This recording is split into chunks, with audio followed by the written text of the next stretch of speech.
edition of Shondo because we are that. Oh man.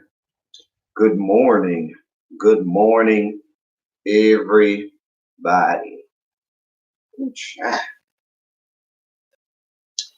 Just looking at some stuff. Gigantic.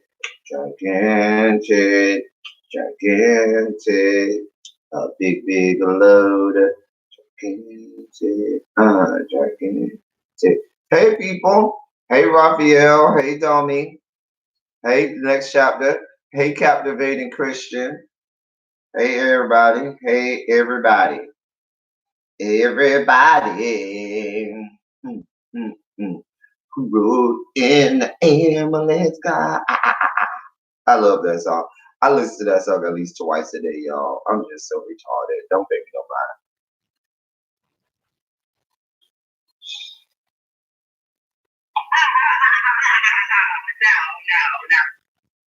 Y'all, I was looking at some stuff on my Twitter, and my Twitter is always, especially my closed Twitter. My closed Twitter and my open Twitter. Let me tell y'all something. Everybody put a quick Shondo as we roll up in a row. Shondo to everybody this morning. Y'all know I got my coffee on deck. We are here for the people. We are here.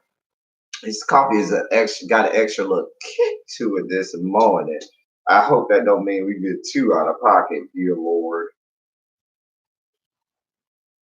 Hey, Joanne B. Savage. Well, thank you, Joanne B. Savage. Hey, Sense. Shondo, everybody coming to the road. Everybody frolicking in the bushes. Listen, shouts out to my people in the bushes. People don't like people in the bushes. I can appreciate people in the bushes because I'm in the bushes sometimes, and you can do a lot more debaucherous stuff if you're in the bushes than you can out in the open. I mean, you just got to watch out for the ants that might bite you. Just saying. Hey, Shamika. Hey, LaShonda Green Gospel. Hey, everybody. Shondo. We are here. We are here. Child, let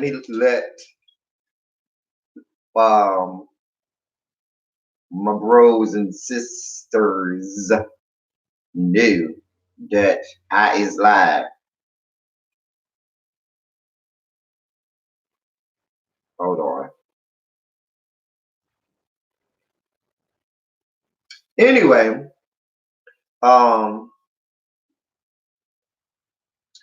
shouts out. Getting ready for a church service, debating if I'm gonna go tomorrow morning. I hear you. I hear you. So y'all, I got a couple things to discuss this morning. Nothing too serious, just a little light. But y'all know, we let the conversation take us where it may take us. Oh, hold on, y'all. I'm supposed to send the text. Hold on 1 second, y'all. Hold on 1 second. I'm sorry about this, y'all. I was supposed to send this before I got on live. Hold on. Hold on.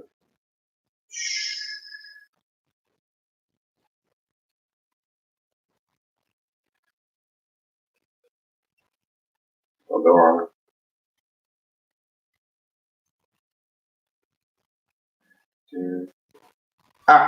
That's it. All right. So, hey, Davin. Hey, Domi. Oh, I said hi to Domi. Hey, Abby. Child. Y'all know I like to get in early before, people get started. Y'all know most people ain't doing nothing on a Saturday morning, except for those parents. Shouts out to those parents whose son might play Pop Warner or whose son or daughter might play soccer or something. You got to go out to those games early in the morning and be bothered with all of that. Shouts out to y'all. I know y'all be up early, so it is what it is. Hey, Jonathan Ford. coffee is extra good this morning. The good thing is, ladies and gentlemen, I don't have to. I'm continuing to stay on the porch. Nobody has tried to come at my throat this week. I've been pretty, it's been quiet. My name has stayed out of the atmosphere, and I can stay perched on my throne of glory. I have an extra added bolt of strength this morning after some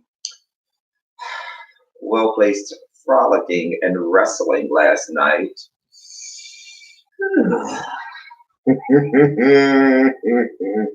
Anyway, y'all. So here are some topics that we are going to discuss today. So I'm gonna let y'all know now so that y'all can prepare yourselves. Hold on, let me get my life in order. So, okay. I got two topics. Oh boy. Did I not send that to myself? Okay. Okay. So, two topics. Prepare yourself. And I don't. And don't be hungover at those men that got more than one child playing cheer, child. Listen, when you go to them good games, you got to come ready to fight and windmill for real. You got to be ready to windmill for real, because the people be out there ready, honey. Child, hey Tampa girl, hey Shondo. So we got two stories that I want to go over today. The first one, the first story is about a pastor he's a black pastor. He's gay, but that's not the story. The story is not him being gay. The story is he does. He's a gay adult film star currently while pastoring.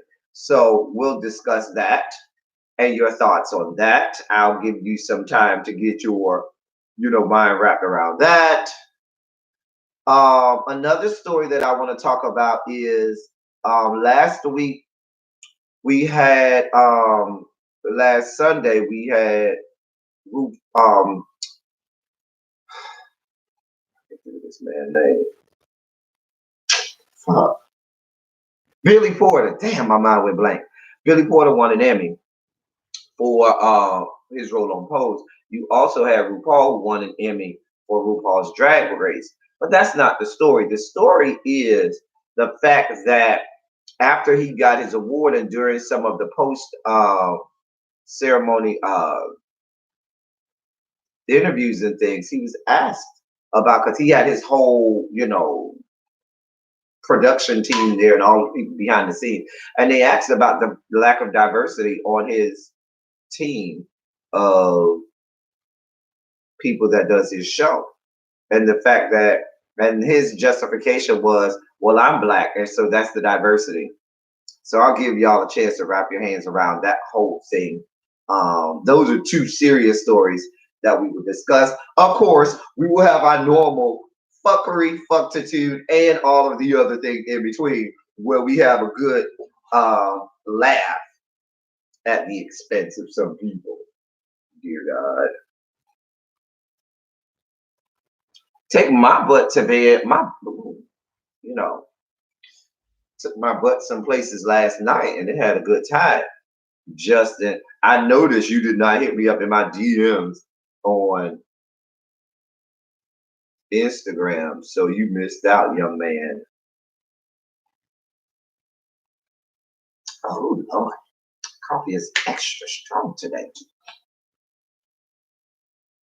Child, it ain't an OnlyFans page, Abby. It's one of the regular, one of the big time porn pages.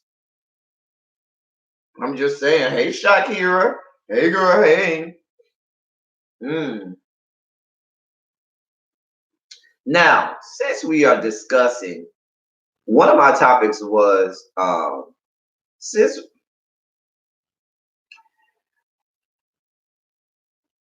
I had this topic for Thirsty Thursday, and I didn't do it because we got all over the place like we normally do. Um, I'll save it. We'll touch it if we need to later. I'll hold that one. Yeah. Some of us enjoy sleep and rest, young sir. Whatever, whatever. Everybody knows that I come on Saturday mornings because there's a lot going on Saturdays. There's a lot of people want to do things on their platforms, and I allow them to do their thing. Most people don't do Saturday mornings, so that gives me the luxury to come on live, allow my people to come in and see me. We have a good time, and then I let them go about the rest of their Saturday and do their thing and not have to worry about is El Teddy on, because El Teddy comes on Saturday morning and get people out there. Child. Well, if he's on Pornhub, it ain't because he's on one of the big time porn production companies. Just saying. He thinks he black like this and not like that, in the words of Funky Dineva. Shame with y'all. We gonna parcel all of that out, Shamika. We just gonna parcel all of that out. We gonna have a good time with that. Ooh, child. Child. It's some people quiet as it's kept on YouTube who should be doing porn and not um YouTube, because in porn you don't have to do a whole lot of talking, and we just want to see what you got going on and see you throw the dick or throw the cooch back. And you'll probably do better on porn not talking as opposed to being on YouTube where we're forced to sit and watch you talk, because you just cannot hold a conversation because the general public just does not want to see you and is not interested in what you are saying. I'm just being honest.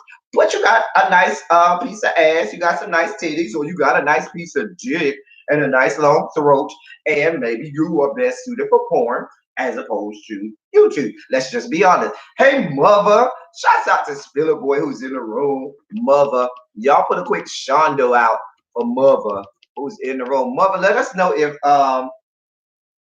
we are going to have swipe left today, because I get off of my live based, to give people a chance to go and watch swipe left.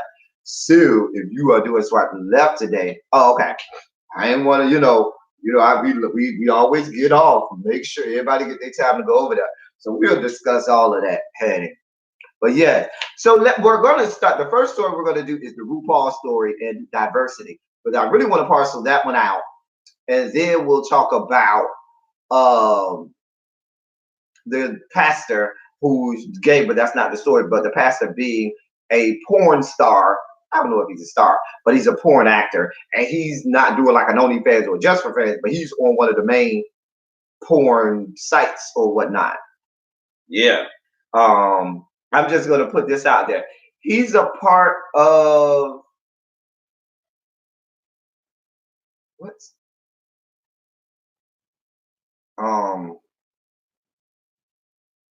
okay, there are several porn companies that fall underneath Black Rain Productions, Breed It Raw, thefuckhouse.com, rawcitytwinks.com. All of those fall under the Black Rain production company. He's in that production company. So just gonna put that out there. We'll get to that later. Oh, child. The coffee is extra good today. But yes, y'all. I was looking for a hashtag this morning. I went combing through my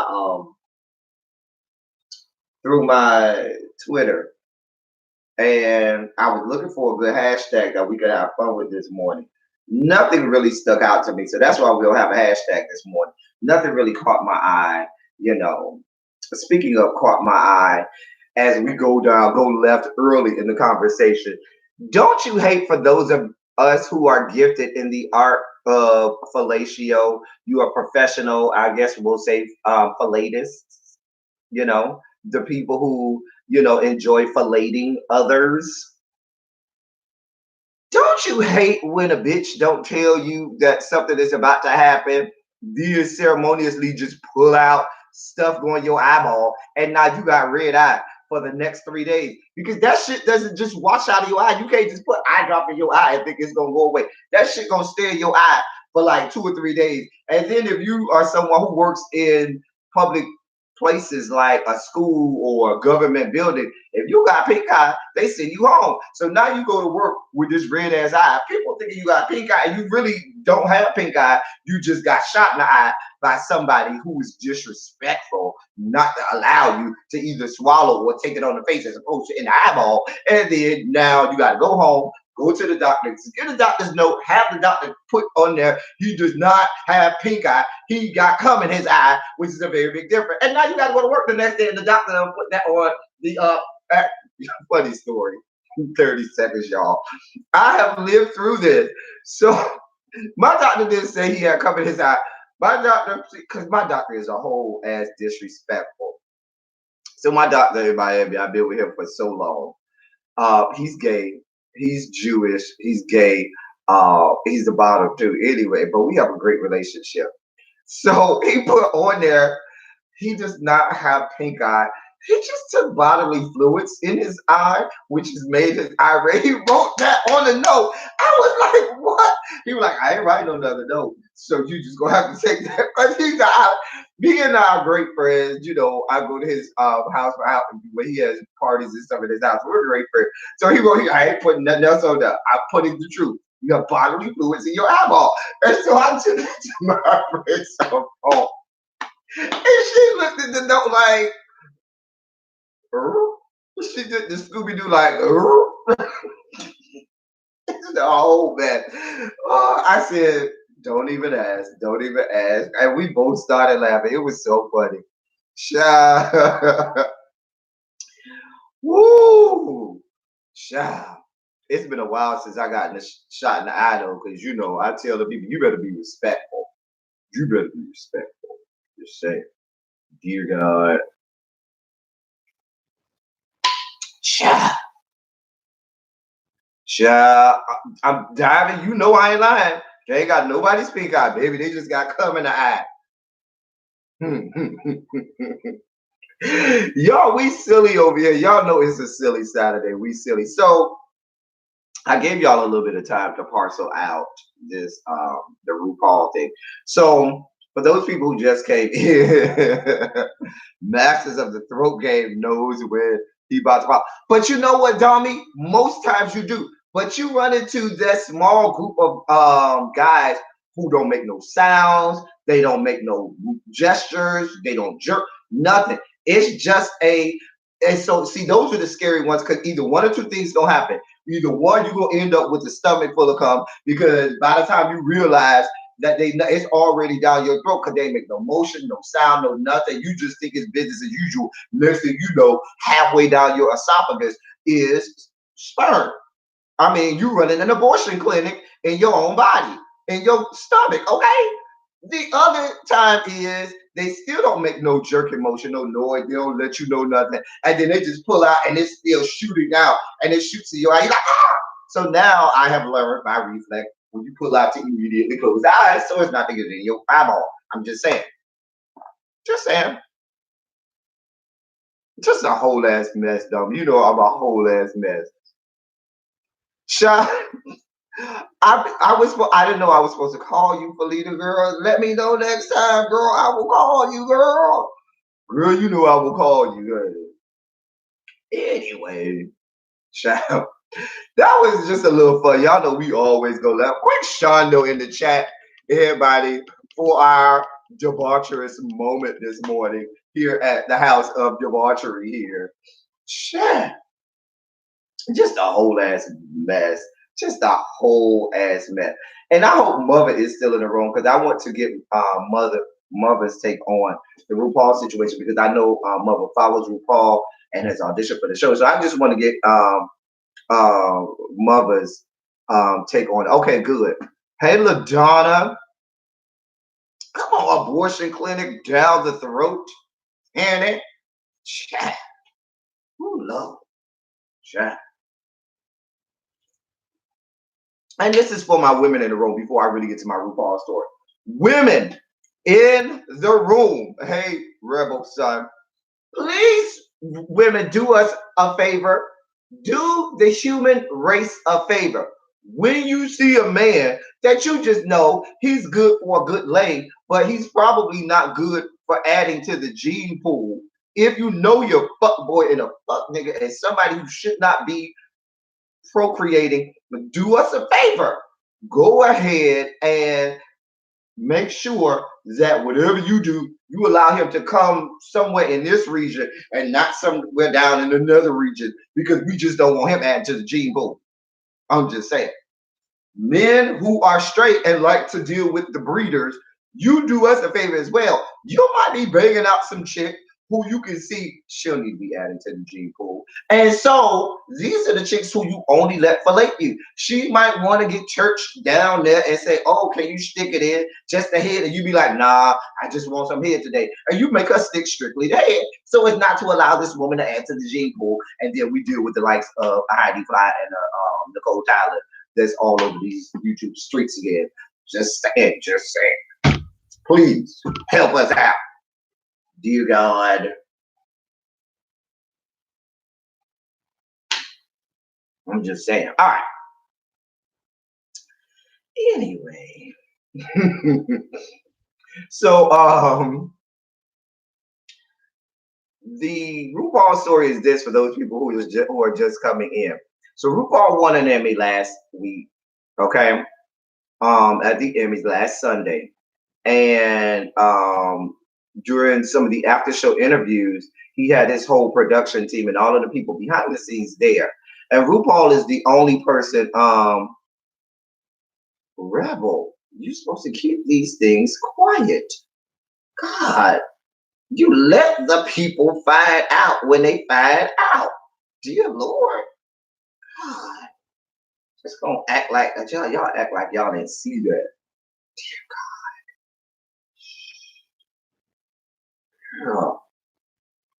Girl, you're supposed to fuck the kids and not let the rest of the people know that, you know, he got little me.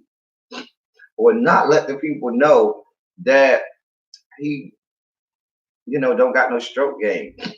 Or not let the people girl, I'm just playing Rumble. Don't pay me nobody. Don't pay me nobody, Rumble. I'm just playing. Child, who is calling me? God, telemarketers early in the morning. Anyway, I'm trying to get to this story, y'all, and y'all are taking me off. She said she's going to flag your channel, child. Oh Lord. Oh boy. Shout out to Rebel Son, who's in the chat. Baby. He out here giving the people the business on it. Some business. Anyway, I'm considered myself a queer woman. Been watching Miss Maru since he was appearing on talk shows of the late 80s. Okay. Now, so his whole production team is basically all white. Hey Bobo, good morning, Shondo. All white. Maybe it's a Hispanico somewhere in there, and I just couldn't tell. But from the looks of it, it was all white. So hey Castro. Hey Bobo, hey Castro. All right. Anyway, I got all touched down in some good places just then when Castro came in the room. Just got touched. Anyway, uh, so the point was this: he was asked by a one of the reporters there. You know, in the days of nowadays where we want diversity and we want you know, there to be more inclusion in television and in a lot more platforms, why does it seem like your production team is not diverse? And Ruth's answer was, I'm Black, and that's diversity. I want to know what you all think about that being his answer. And you know, we're gonna go some places, and y'all know definitely in my Saturday morning lives, we oftentimes go places where people are afraid to go, and we discuss things and we parcel out a lot of things that people do not want to talk about. Okay, you know, remember we had the whole discussion about straight black women versus gay black male. We had that discussion. We done had discussions about education. So we discuss a whole lot of stuff, and we really tackle some issues that people generally try not to tackle. So we'll do that this morning. One is in the gay community, when you do have those people who rise to the limelight and rise to fame that are black, you often do have where there's this whitewashing. It's always the ones who are palatable for the whites. You often look at them at who's draped on their arm or attached to them is someone who lacks melanin and who's from the Caucasus Mountains, who descends from the Caucasus Mountains. Now, as Mother can probably speak to this, a lot of the black gay trans women, older black gay trans women, do not see it for Ruth. They do not see it for her at all because of many different reasons. Because they feel like she may or may not have gone through the same process or same struggle as her. In the similar vein as a Todrick Hall, where a lot of the black gay younger generation don't see it for Todrick Hall either because of him and how he's seen in the black gay community. There's so many levels to it. You got to talk about the fact that, just being honest, sometimes in order to get to a stratosphere where people ultimately want to get, you kind of do have to mix and mingle, whitewash yourself, and make yourself palatable to the people descended from the Caucasus Mountains. But do you do that at the behest of those people who were your base, those people who you are with? If you remember, in the height of her fame, sometimes Oprah would get that same flack. But the one thing you had to respect about Oprah, as much as people said that she whitewashed a lot of time and placated to people that descended from the Caucasus Mountains, Oprah always kept people of color. She always kept the black experience. She always kept the pioneers in black history at the forefront. She never neglected black people at all. Now I can say that from watching Oprah way back when she started, all the way through. So let me read some of the chats and see what y'all got to say, because we got more to parcel out with all of that. Let's see. Some blacks want to be the only black, just like some gays want to be the only one in the group of women. It's odd to me. That's true, Rebel. It's akin to a speech that not a speech, a poem that Gwendolyn Brooks wrote called Speech to the Young, Speech to the Progress Toward, where she speaks of self-soilers and people within their own race who, try to keep their own people down. So yeah, I definitely know that. As opposed to saying, let me wedge the door and crack the door open so all of my people can come behind me and there can be more of us. They go in the door and close the door behind them so as not to let nobody else in. Mind you, we push you toward the door to open the door up so we can come in, but your monkey ass went to the door, opened it, went in, and then closed it before we had a chance to come in. I'm just saying. Ru gets critiqued a lot. I mean, critique is going to happen. The higher you get up in the limelight, the more publicity you have. That's going to happen. But Ru does get critiqued a lot. Is it fair? Sometimes it is. Sometimes it's not. I've been told I was too dark by another black. Wait a minute, Rebel. You too dark, but wait a minute. You're lighter than me, Rebel. Girl, too dark. Who dated only whites or okay, I got you. I only read half of it. My bad. This is why you should read the whole Hobbit. And his behind was a dark purple. Okay, blue black. The difference is the blacks never supported Rue like that. She has always been supported by the white kids. Oh, I hope I'm getting the name. It's called Speech. It's a very short poem to the young. Then I think it's three dots and speech to the progress toward, and that's by Gwendolyn Brooks. May she rest in peace. Great, phenomenal poet. Let's see. Put the name. Oh, I did. This is true, Rebel. I find that when I'm around other women like me, and it's annoying because I just want to kick it like-minded folks. She was even respected.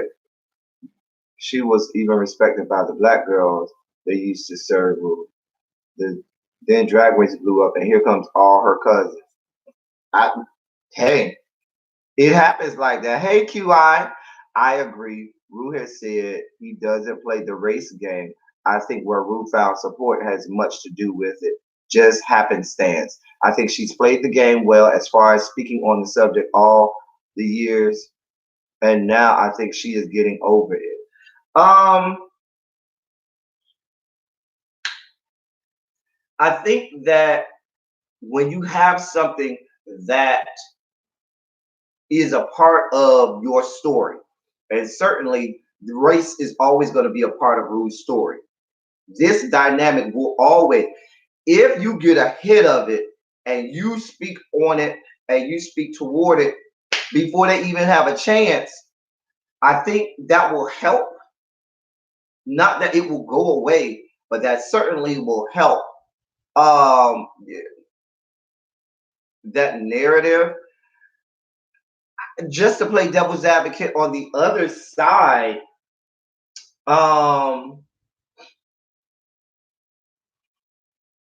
could it be that, and I'm going to say this, sometimes people feel like it's always eyes on the prize, eyes on the prize, eyes on the prize. Damn how it happens, damn how I get there. I got my eyes on the prize. I have this goal, and I'm not going to let no one and nothing stop me from getting to my goal. Now, that may mean you burn a couple bridges along the way, and you burn a couple bridges for a couple reasons. You burn a couple bridges because you don't want the people behind you to get across that bridge because you are for fear that they may speed up and get to the prize before you do. So when you cross that bridge, you just burn that bridge on your way to your destination and say, well, fuck whoever I left behind because I don't want them to get there before I get there. Sometimes that happens. Hey, Monk Chip, sometimes it's a situation where, and not this is going to come out real harsh. Some black people feel that being too black is bad for business. Period. It's bad for business. Being black, authentically black, embracing all of who you are is bad for business. Now, let me see what her aesthetic has always been more appealing to the white kid. Back to her wardrobe for a supermodel video. That kid was side-eye her. You wouldn't even hear the name being mentioned in the circuit. Unfortunately, it is, depending on the. Now, the thing about it is, for some of those people, it's not cool to be black on your way up. But watch this. When they get there, the white people have this expectation that they are going to be the representative or the token for the black experience. And now this black person who wanted to abandon this whole part of who they are would reach down and say, oh, now let me introduce all of the phrases, all of the lingo and everything about the culture that I try to, separate myself from, because this is what the white people want. And they want me to give them authentically the black experience. But on my way up, I try to, move myself away from that black experience. And so now you're caught in the middle. So now the black people are side-eyeing you because you tried to leave them behind and act like you want a part of them. The white people are side-eyeing you because they're like, we only pick you because you are black and we want you to be our token. And so now you got the black people mad at you because they're like, oh, wait a minute, now you know us, now you want to use our phrases, now you want to act like, oh, you all about us, but then still keep us out. And the white people were like, yeah, we need you to keep being that because we don't want to deal with them other Negroes. We only want to deal with you because you're the palatable one. There's that whole narrative. He got his start in the black clubs in Atlanta. He was supported by the black kids. While that may be true, and most blacks have to be supported, black people are not started off in their career supported by black people. I mean, white people. They are started off supported by us. White people just don't automatically just start supporting the black people until they know that they are not going to mess up the money. So black people start even with the Todrick Halls of the world. Todrick Hall started when he started, making videos and being on YouTube and stuff like that, was supported by the black gays. And then when the white gays started to reach back and say, oh, I like that, then that's when it was the, oh, I see the money. Oh, I see I can get something. Oh, I'm about to get on this rocket ship up, up to the stratosphere and let me get a part of that and let me start to do what I need to do. I mean, it's proven to be a successful business plan, but when will we get to the point where you don't have to do that? Just saying. Funny part is she doesn't even know how to be a black queen. In her core, only her skin is black. She always been a white girl. Reading her book, she ain't hung with no black folk. I say that all of the time. And to me, even sometimes when you hear on RuPaul's Drag Race, RuPaul using some of the black lingo from the authentically black gay culture, it doesn't even roll off the tongue as well and as easily. It sounds like a white person who's trying to, assimilate to the culture to a certain degree. I'm just being honest. I'm just being 100% honest. That is how it comes off. Now, I will say this.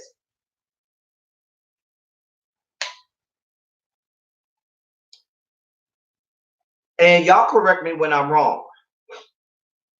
There's been very few older black gay contestants on RuPaul. I know we have my good friend Mark. Oh, I said this young man's name because we grew up together, and so that's why Coco Montrese. Child, I said that woman real name Jesus because we grew up together in church. Actually, her, I, and Jay Wilson, we all went to the same church, grew up together, and so forth. So that's how we know Coco Montrese, but we know him as something else. Anyway, Latrice, there aren't a lot of older. Now, the question is, there could be a couple reasons. There could be the one reason they're not being chosen. Because Ru knows when you get the older girls know more of your story and might be more inclined to read you down. Or is it because the older girls do see him for who he is and have decided, girl, we don't want no parts of that? Just saying. Just saying. Child, that was so messy. I didn't mean that, y'all. I'll blurt that out. Skip that part of the video if you watch the replay. I didn't mean to put that man's name out there like that. That woman's name out there like that. Oh, God. Oh, Jesus. I heard of her frequency, Black Atlanta circuit. Her drag wouldn't even work in the black bars. All the punk, yeah, Atlanta scene was very dynasty. I would love to see him just go outside the box. Would you love to see, just him go outside the box and have a whole season where there was nothing but the older, seasoned girls, be they white and or black, who know the experience, who been there, did that for years, and who lived to tell the tales. Where you got to be um 35 and older in order to, apply for that season. Where everybody that season was 35 and older or 40 and older, even if you wanted to go that high. I would love to see that because then you would really get to people who, you get some people on there who don't know their type of drag, who doesn't know what works for them, who doesn't know, who's still trying to find themselves. And in the same, and what they end up doing is it ends up messing them up in the competition. Whereas if you had the girls who knew where they were, they knew their roles and things like that, it would be a much fiercer and more competitive show. I'm just putting that out there. Now, if they steal it, I want my royalties for y'all stealing my idea. RuPaul, see what y'all say. I like to see those girls on the show. Who dressed like the cleaning crew? Not the cleaning crew. She could never stand on stage with Naisha to child. It's James. You know some of them older girls. See what you not gonna do is pull some of them antics on some of the older girls because they're gonna see it from afar off. And Rue and the panel will have to certainly have their life in order when they try to critique and judge somebody. Because those are the girls that when you try to read them, girl, they're gonna come at you like, oh girl, you talk about what I got on. Baby, let's piece together what you have on. Matter of fact, that looks like what you did was piece it together. Because it's not working for me, love. I'm just saying.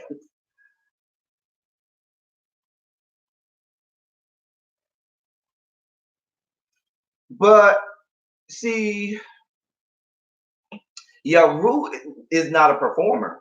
Rue is a stage girl who can stand there and look good, but she ain't going on stage giving you the business in terms of performance, like them girls be doing.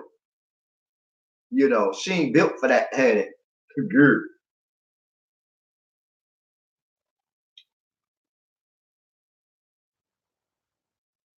Mama ain't produced. Mama Girl got a whole team of people who puts that mug together backstage. They probably spent a couple hours back there putting that face together.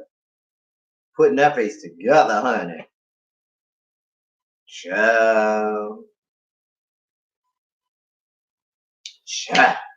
But I'm just being, I mean, think about it. I'll be honest, I've seen most of the seasons, but I haven't seen some seasons I missed because I just had a lot going on and I just couldn't catch them. Once I stopped. How many black winners have there been? Can somebody answer that for me? I don't remember. Like I know what's his face who just won this past season. He's half black. Um, didn't Bob the drag queen win one year? I have seen her when she puts herself together, and it's like February. Come on, February versus December. Um,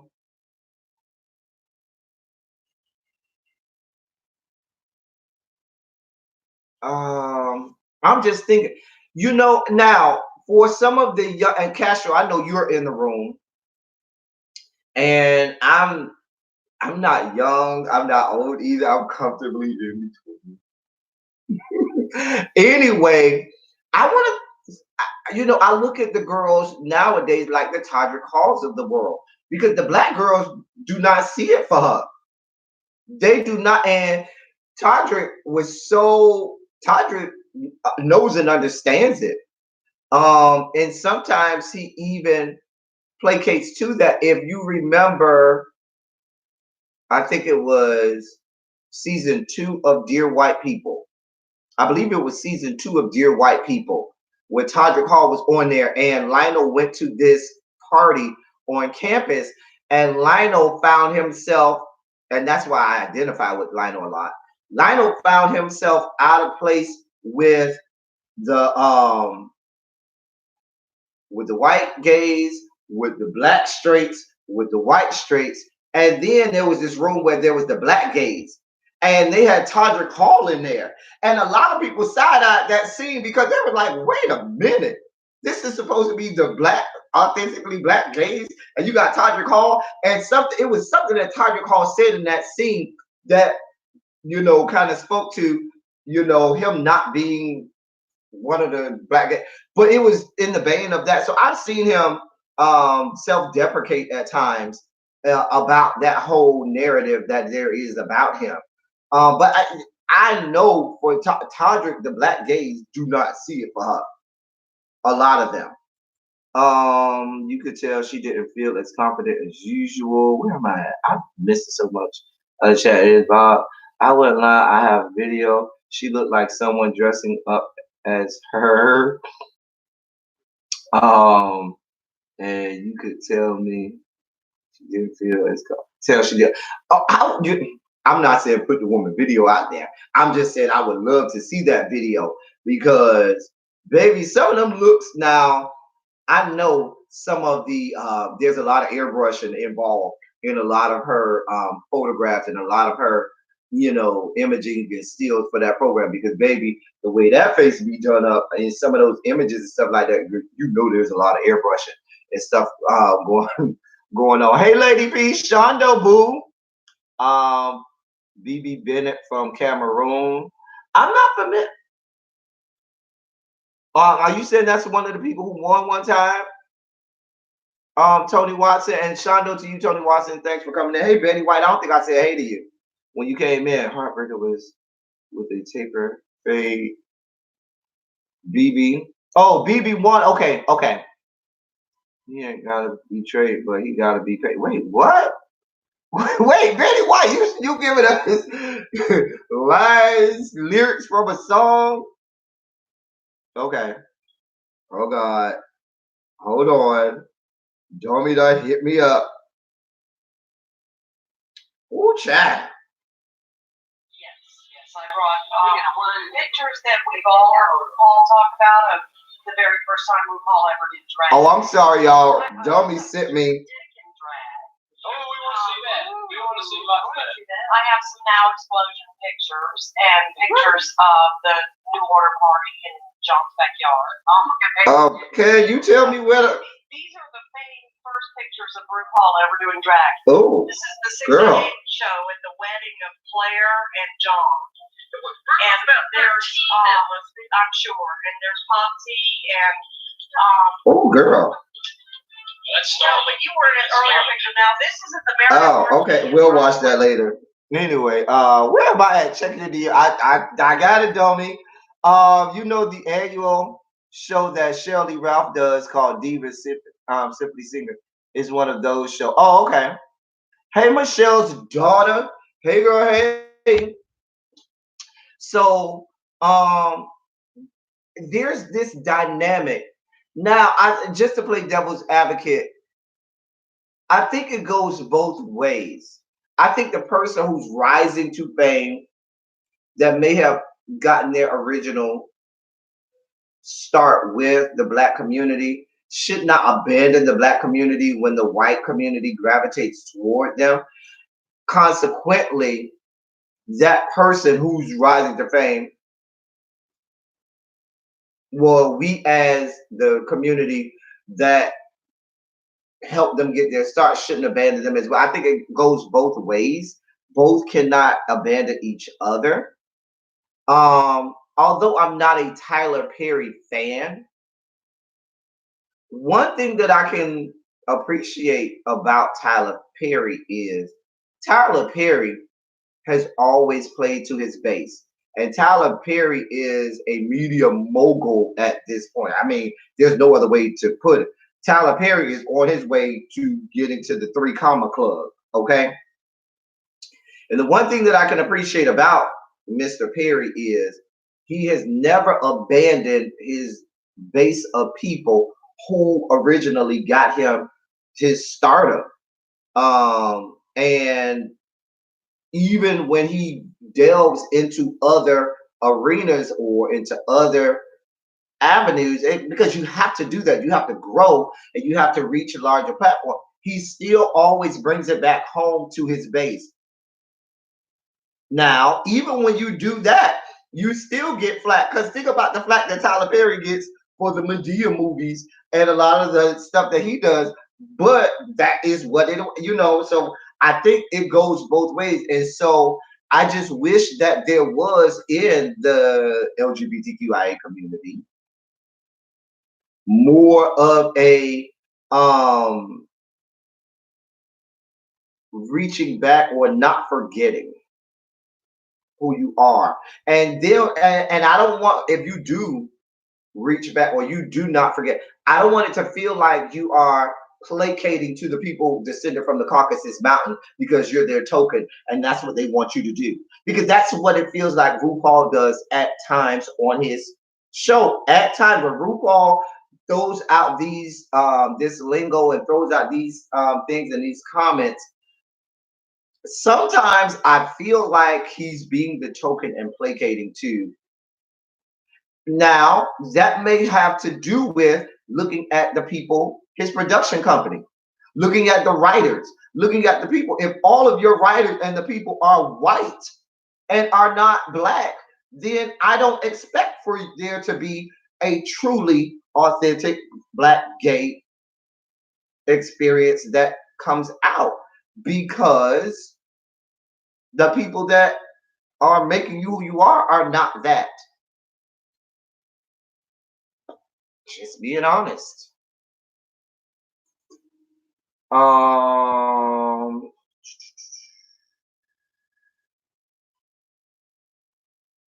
Where am I? I'm missing so much, y'all. You abandoned Monique. Monique is a whole ass. I need Mama to get on and say, "Hello, my love." James know I love when he say, "Hi, my love," like Monique. Hello, my love. Monique is a whole ass mess. I don't want y'all to put Monique in it because Monique is a whole ass mess. She's an outlier. She's an entire whole mess. Okay? Just a whole mess. Okay.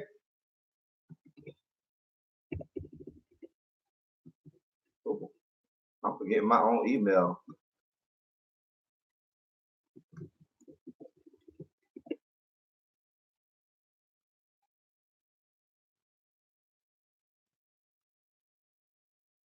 I slept with one eye open waiting on James. What happened last night? James was on last night. He was on his Milan Trésor page. And if you are not subscribed to Milan Trésor, then now James have been saying on his channel, you need to go to subscribe to Milan Trésor and put the notification bell on, because I'm going to start doing my music lives on there, because on his regular channel is getting flagged. So he was on live on Milan Trésor, and we were getting out like, now, mother, I had to exit because the babe was here and I was watching you when the babe was laid in bed with me. But after a little while, he grabbed my phone and threw the phone across the room and said, "It's time." And so I didn't even get a chance to say bye or nothing. I just had to ceremoniously exit stage left because mouth and hands were busy doing other things. Dear God.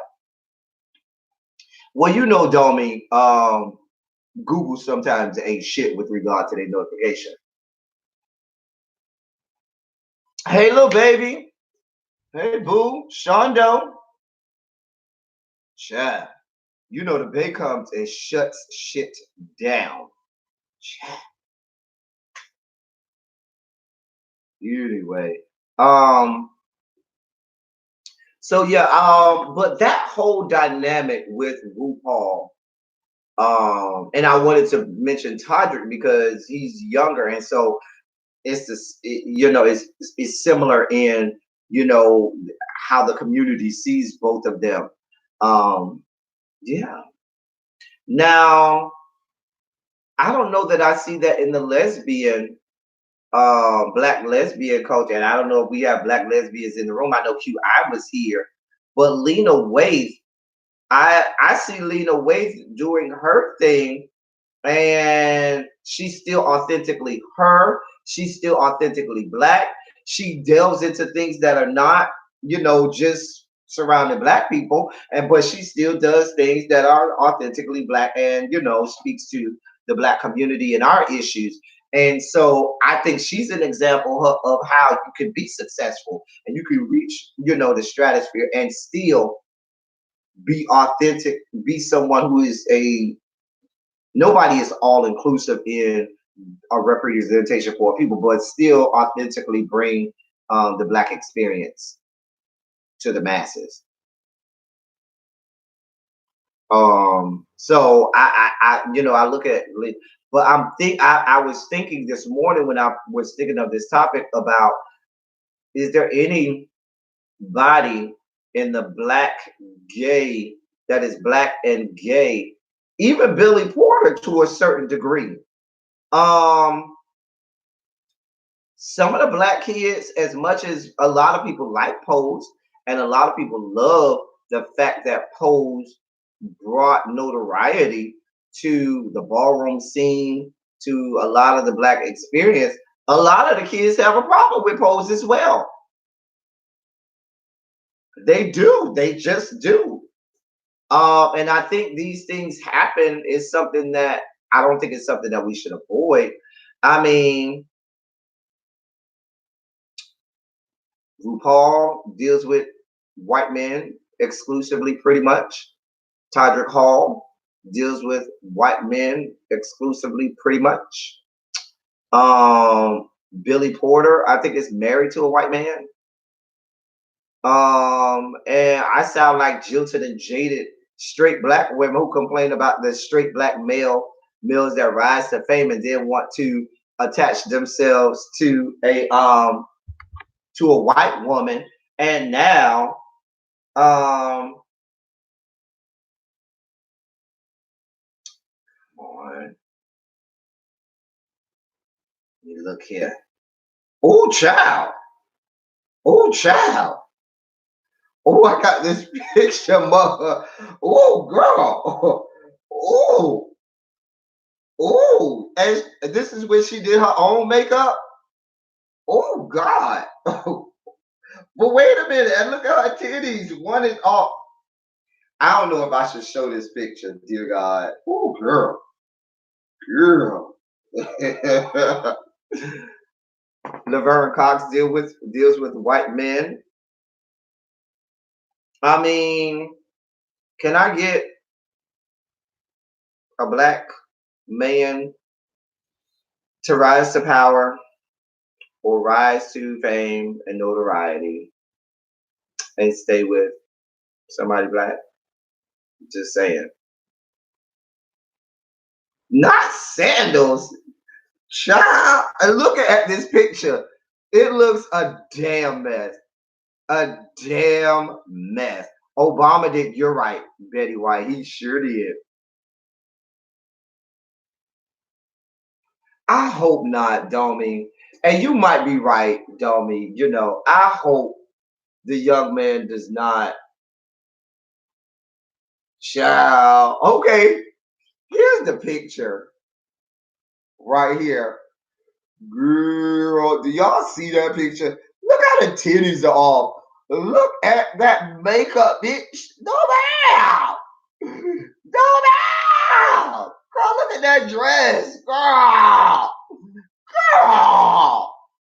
So now, the next time she tries to read the girls about what they have on, somebody should just have their phone in their titty and pull this out. You want to read this, girl? You read me, girl. Do you want to read this, girl? Hello from the other side, in the words of Miss Adele. Girl. Child. Oh, Lord.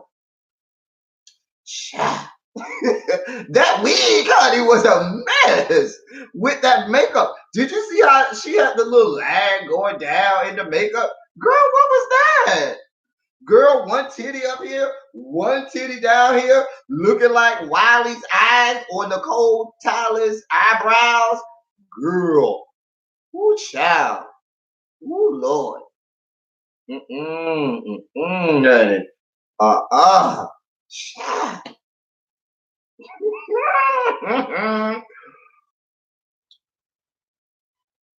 Ooh, y'all. Child, I told y'all last night why Nicole Tyler wears her eyebrows like that. We parceled that out last night. Why she do that? Looking like Heidi Fly. Child. That was in 1990. Ooh, and she was 20 years younger then. Looking all of 65. Now that would be cute for a 65, 70-year-old drag queen. I'd be like, okay, girl, I see you did that. But girl, oh girl, girl, insert side eye, girl, child. Oh Lord. So I understand why she didn't bring in the glam squad, but I don't know why she accepted the book. Child. Honey. Child. I mean, she gives me that see there, and I know a couple of people that are drag queens. I had heard, and this is going back to the late 90s. I had heard that RuPaul was one that never really did her own drag. All her drag, she always, her makeup and stuff, she always had somebody do it for her because she was never good with that. Now, that's what some of the old drag queens back then used to say. I think the first person I heard that from was Madame Marissa. And James, you know who Madame Marissa is and stuff like that. Um, Child. So that makes sense. I mean, you don't never see that woman around here giving tutorials in the Bay. Now you know who be around here giving sick league drag tutorials? That goddamn Brooklyn Heights will get on the YouTube video in a minute, honey, and break out all her good makeup and start making up her face, honey. I like Brooklyn Heights. I really do. I like her. I don't know why. I mean, she's white, but I mean, I like her. I do. I like Brooklyn Heights. Why the girls didn't respect Child. You know the girls don't respect you if you can't do your own makeup, honey. Girl, that's just like the girls was reading what's my Silky. Silky Ganache, Nutmeg Ganache, because that woman was using permanent markers. And the girls was reading her down by her permanent markers. Girl. Girl. But you know what? A lot of people were surprised that what's her name? Davenport. Why I can't think of this woman name? From last season. Not Raja, the other who made it to the final four. Why I can't think of this girl name who made it last season to the final four? Honey. No, not Honey. Not Honey, even though Honey should stay as a boy. Honey don't need to be trapped. Honey should stay as a boy because he's a cute boy. Was it Akasha Davenport? Akiria Davenport. There we go. Whatever her name was. You know, RuPaul don't usually. He will get the white girls that do the that are the pageant queens, but he don't be seeing it a lot of times for the black pageant queens. He don't be seeing because you know the black pageant queens do not fuck off. Now he'll pull the white pageant girls, but he ain't pulling the black pageant girls too often. I'm just saying. I'm just saying, honey. Oh, child. I ain't even get to my second topic yet. We don't went on a whole tangent on and he had the nerve. See, this is why sometimes I have to side eye. This is why I had to side eye him. Because when he had whatever that Asian chick was on that last season that went off on the first episode, the one who does YouTube videos, Sochu or Soki or whatever the fuck her name was. That woman was a whole ass mess. An entirety of a mess. She was a whole ass clown. A whole ass clown. Soju, thank you. She was a whole ass clown. That woman didn't even do drag. How the fuck she makes the goddamn show? Well, you know what that was. That was to bring in the YouTube crowd. I mean, I see it, girl. We see what it is. Let's just be honest. Child, girl. Some of these girls, girl. Or the other one who said Coco Montrese was her mama or her aunt or something, who looked like he had just started doing drag last month. The one who went out like the second or third week. What was his name? Something wait. Who looked like he actually looked like he would probably be cuter as a boy. He was light skinned. And I think on the finale, I think he had like wings or so. I don't know. Kahana, thank you. Child, that woman looked like she had just started doing drag last week. And they put her on the show. A mess. Just a damn mess. I mean, he did look like he would be cuter in drag. I mean, cuter out of drag than he is in drag. Yeah, I'm just saying. Yeah. Anyway, our other topic, as I try to stay on, I'm trying to stay on topic. Trying. Y'all always throw me off. See what y'all put. Somebody made a video last week defending RuPaul's reading black folks when 95% of her audience is black.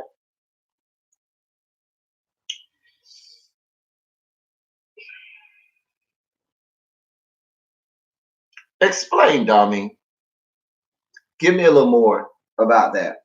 My second topic was, so there's a pastor. Well, I don't know if he's a pastor. I know he's a minister and he preaches from the pulpit. That is a porn actor. I know I've seen him on Raw City Twinks. Yes. I know I've seen him on a couple videos on Raw City Twinks. His name on Raw City Twinks is Ali Savage. Apparently, he's also a pastor preacher from the pulpit on Sundays.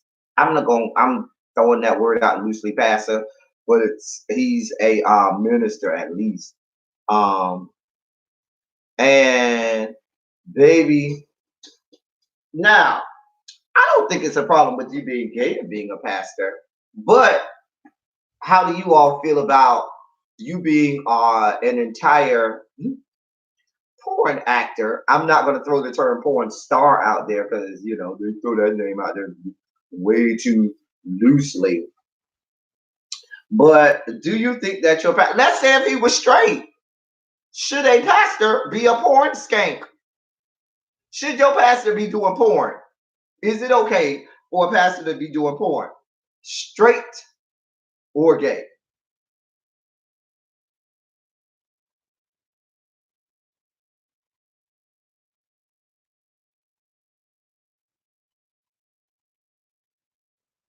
Interesting.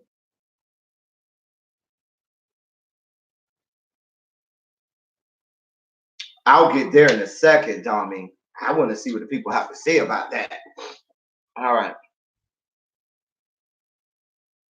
That's not of the Lord. I feel like you is because at the end of the day, he's due. So I don't see where the problem is.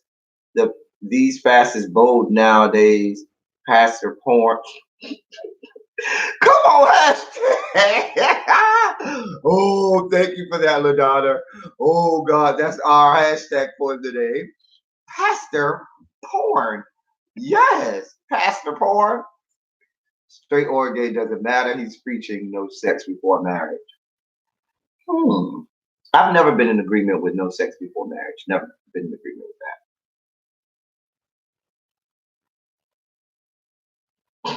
I've never been in agreement.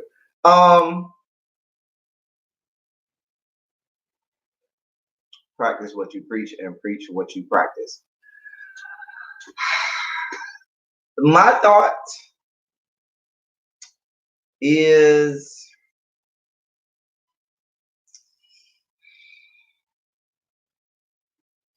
yeah, I kind of think And the only reason that I think this is because of the nature of you being a minister who's supposed to be, but I don't know. I still think people have the right to do what they want, but I do kind of think it's hypocritical for you to be a minister and then you're doing porn. Because what would that be like if you wanted to preach a sermon about lust? I, ooh, right. Now, I'm kind of conflicted because I'm an English teacher. And when I go to my class to teach English, I'm poised. Well, I'm not in the classroom anymore. I don't teach students anymore. Now I teach the teachers. So I'm not in the classroom anymore. I teach the teachers now. I moved up in the world. You know, anyway, got promoted. Anyway, um, but when I was in the classroom teaching English, I was always poised and well put together. You never saw a misplaced modifier, a dangling participle, and all of my verbs were conjugated correctly, and there was always subject verb agreement.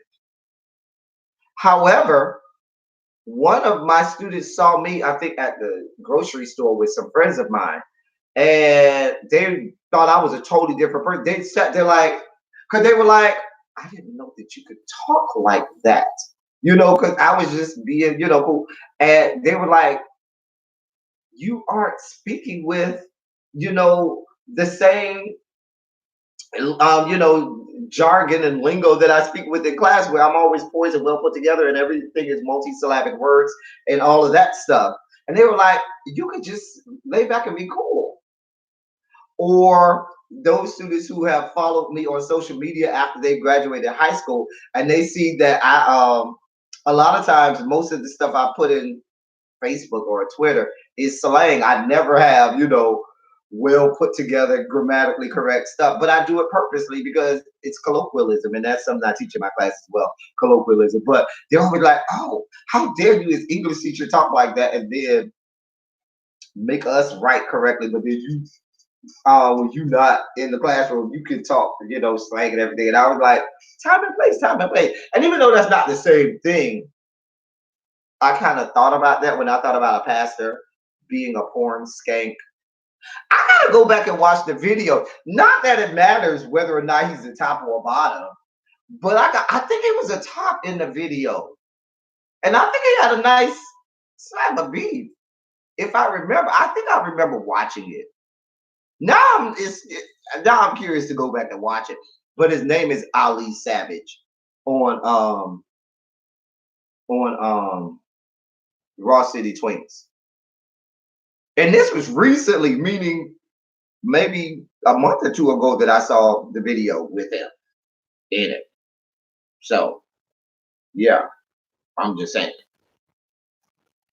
Oh yes, Dummy, I do know that. I've already been aware of that. He and I have DM'd in Instagram. So I know that, yeah. I'm aware that the actor that plays David does watch my David Makes Man videos. hmm Wait, let me go back. Waiting for sex before marriage is not an intelligent decision. I don't think it is. I don't think that you should wait for marriage. I don't think that's smart at all. That would be like me saying, "Oh, I don't want to know how much money you make until we get married." No, I need to know that up front, because you may be involved in some dealings that I don't want to be dealing with, or you may not have enough money to uh, please me financially. Just like in sex, we may say wait till marriage, and baby, you pull out something like this, and I'll be like, listen, that's not gonna work out for me. And now I'm gonna be, tempted to cheat on you left, right, and sideways. Mm-mm. Maybe you don't have a good stroke game. I mean, you can teach someone to have a good stroke game, I guess. But I mean, I don't know, y'all. I don't know. And there's a low percentage of us who end up with our cherry. I'm not signing any contract. Until I know what I'm saying, y'all. I'm saying. Now, so I wanted to throw that out there. Let me go to this, and I know this is going to get explosive because people will pick sides when I read what the DM that I got. So when I asked about the situation about RuPaul, here's what I was told. It says T.S. Madison. Yes, I said T.S. Madison. So I already see people picking their sides. Went off on her channel defending RuPaul. She was talking shit about blacks when her core audience is black.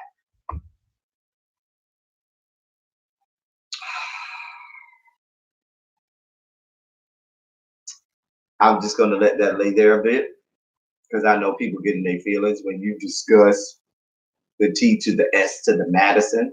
Now, I'm from Miami, where T.S. Madison is from. We're around the same age. I think either she's a couple years older than me or I'm a couple years older than her.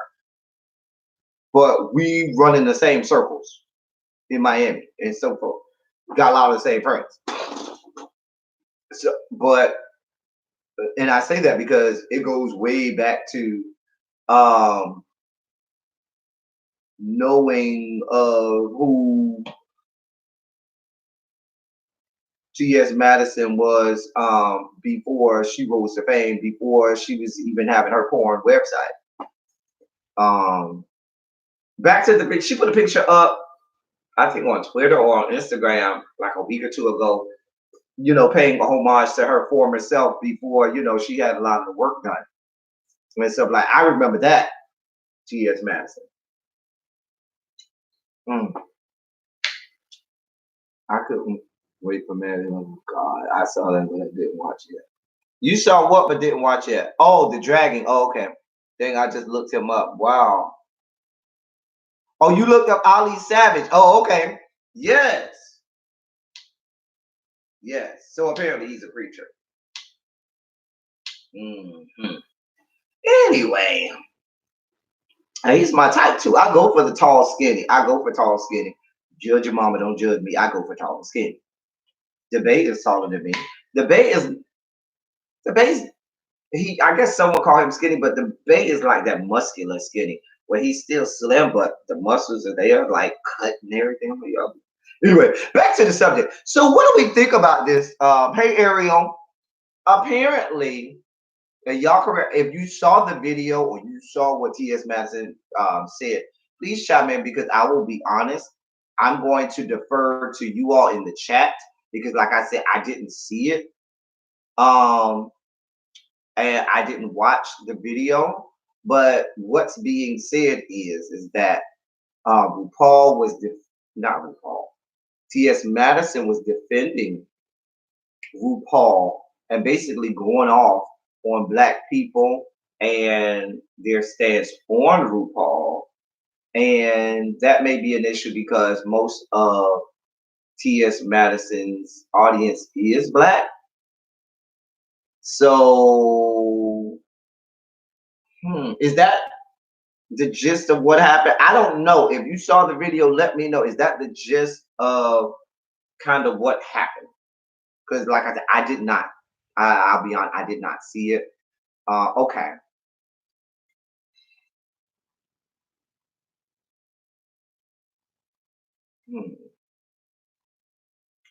Now, that's interesting. Now, you got to think motives. If you remember, we saw T.S. Madison in the season finale of RuPaul's Drag Race. Motive. So now T.S. Madison is here on national television, on VH1.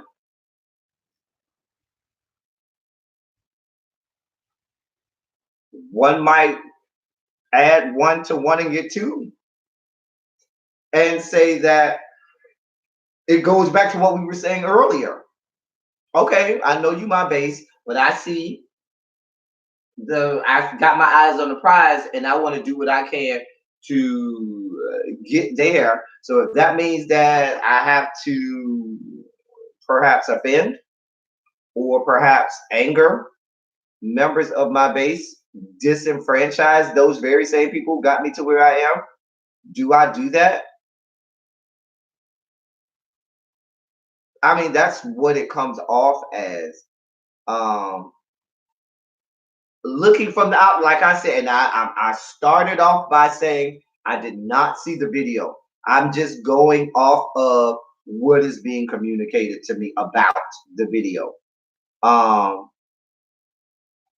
just being honest. Now, sometimes people feel that they become autonomous. Sometimes, well, no, autonomous is not the correct word. I apologize for using that word incorrectly. But sometimes people feel they get to a point where they're beyond reproach, where I've gotten my base is so and my foundation is so secure that I can do and say anything and they're going to follow me regardless. Is that true? And it is to a certain degree. There are, I'll be very honest, most of the general public, I'm not one of those people. If they fall in love with somebody, they will follow that person and fight and windmill for them, even sometimes knowing that that person is as wrong as all get out. There's a large segment of the population that will defend someone who they have fallen in love with or grown to like to the death, knowing that that person is wrong. And if somebody else did that outside of that person, they would be upset and in their feelings. And is T.S. Madison, by putting these things out there, doing that? Is she saying, I know that y'all gonna follow me regardless, so I don't care how you feel about what I'm saying, because at the end of the day, you are gonna come back and watch my shows regardless, and you gonna be here for it, and I ain't got to worry about y'all because wait, let me take a swig of coffee because before I go too further. Because I know you ain't going nowhere. And what the crux of, and I'm not saying this is what T.S. Madison is doing, but I'm saying when people do these things, the crux of what they're doing is they're saying that I don't feel like you're intelligent enough. I don't think you have the gumption, the intestinal fortitude, or the testicular fortitude with which to stop watching me, to turn me off, to go against what I said, or to speak ill of me. Let me take another swig of coffee, y'all, before I. Ooh, Lord. I'm just being honest. You're right, Justin. Trump and Beyonce. Is T.S. Madison at the point where she can do no wrong because you like her, because she makes you laugh? That she can say, Ariel, remind me about that topic. After we get off this topic, I saw your message, Ariel. Remind me of that when we get off this topic. Anyway,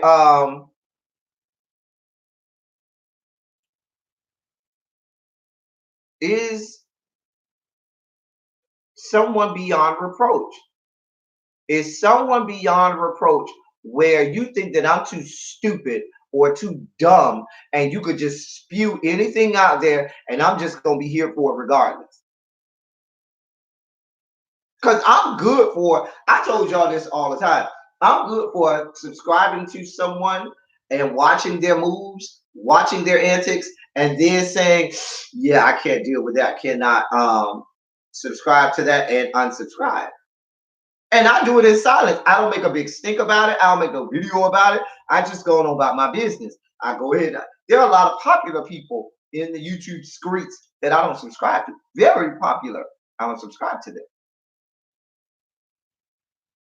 Because I'm not one that likes to backpedal and pussy pop. I'm a Capricorn. And how most of us Capricorns roll, baby, when we turn the page is turned. We're not going back. There's no reversal. Even when you come back and try to apologize, I'm going to be like, no problem. I accept your apology, but I'm still not going back down this road with you. So my question is,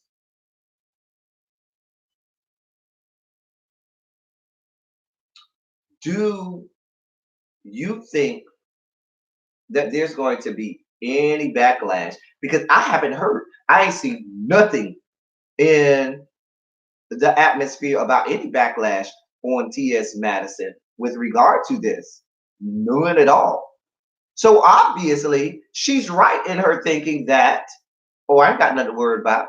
These people don't follow me regardless. I can do whatever. Because I've not seen it. This is the first time I'm hearing of this. Let me read what y'all saying. Some feel to go. Yes, sir. Would be an attack on trans. It's not an attack on trans women. It could be anybody.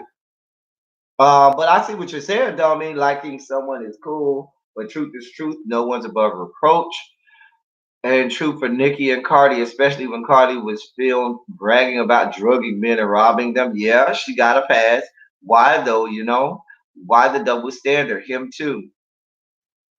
Yeah. My thing is,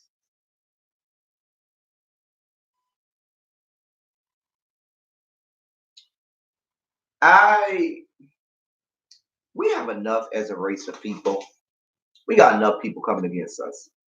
We got enough setbacks in the world. We have enough obstacles. We have enough hills and mountains to climb just by the sheer virtue of us being born with the amount of melanin that we were born with, than to have us put more obstacles in our own way. Hey, Deshaun, good morning. Hey, Boo, Shondo. So, if what you're telling me is if T.S. Madison is one off on black people because black people do not like and or support RuPaul all of the time for very good reasons because RuPaul ain't supporting us, I think black people should feel some kind of way and say, well, if you want to go on over there with RuPaul, then go ahead. But understand that we don't have to buy into what you're selling. I want to say something, but this is going to come out really harsh. So I'm going to leave it in my head. Nope, not going down that road. Nope, nope, nope.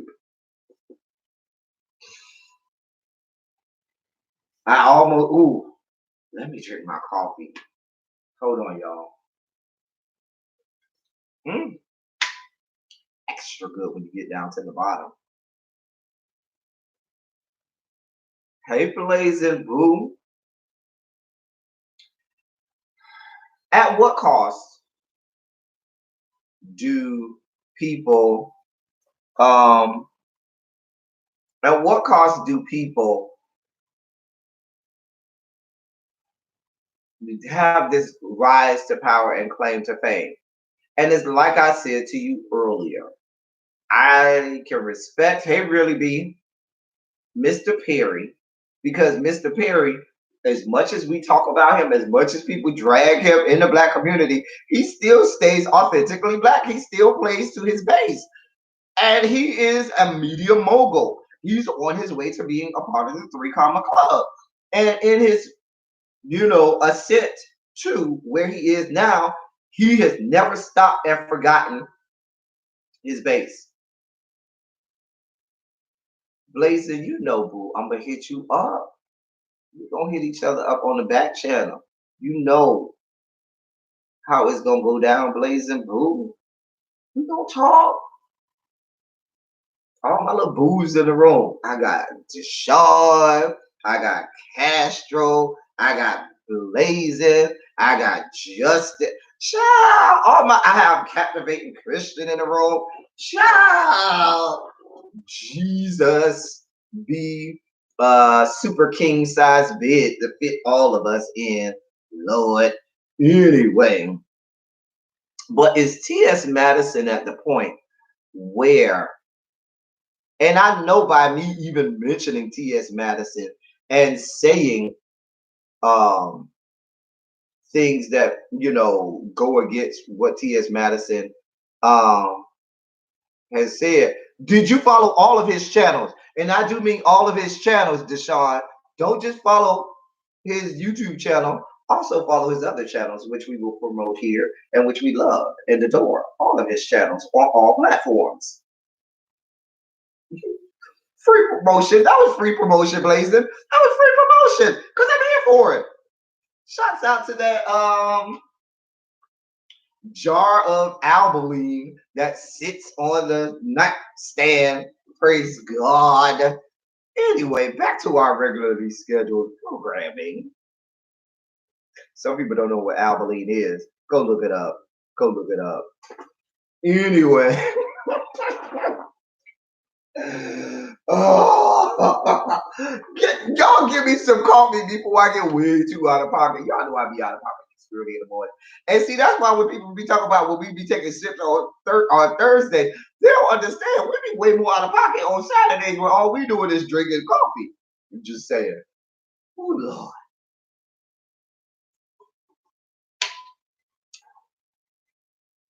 Child.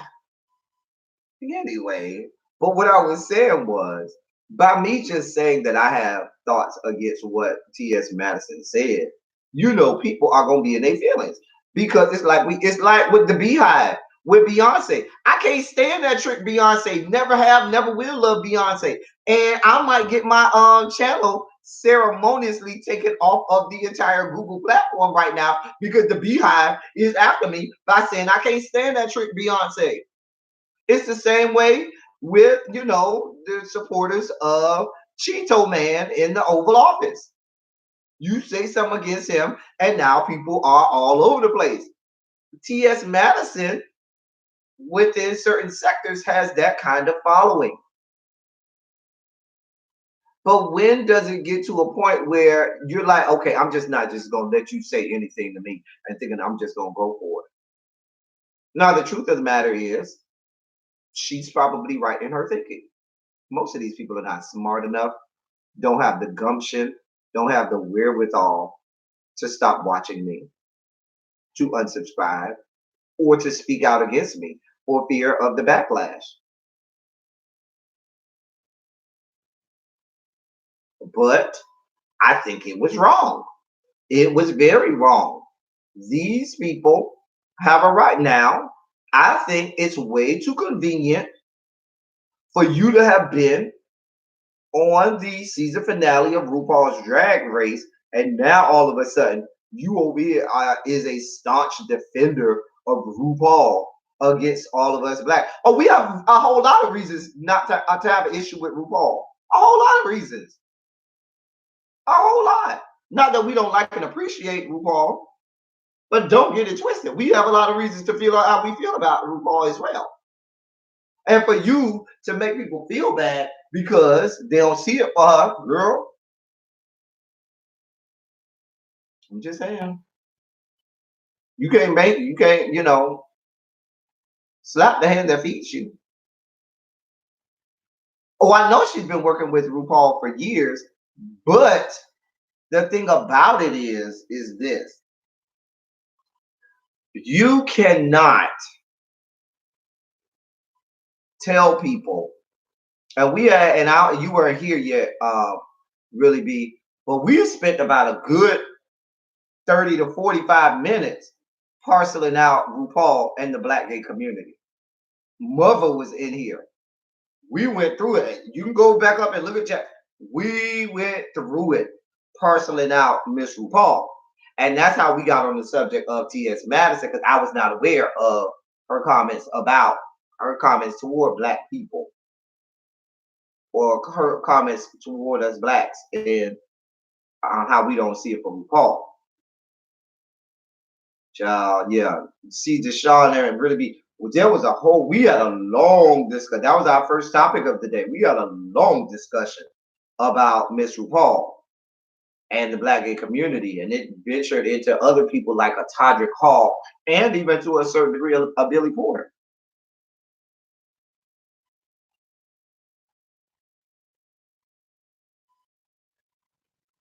Yeah, everybody's just not going to jump on the love train.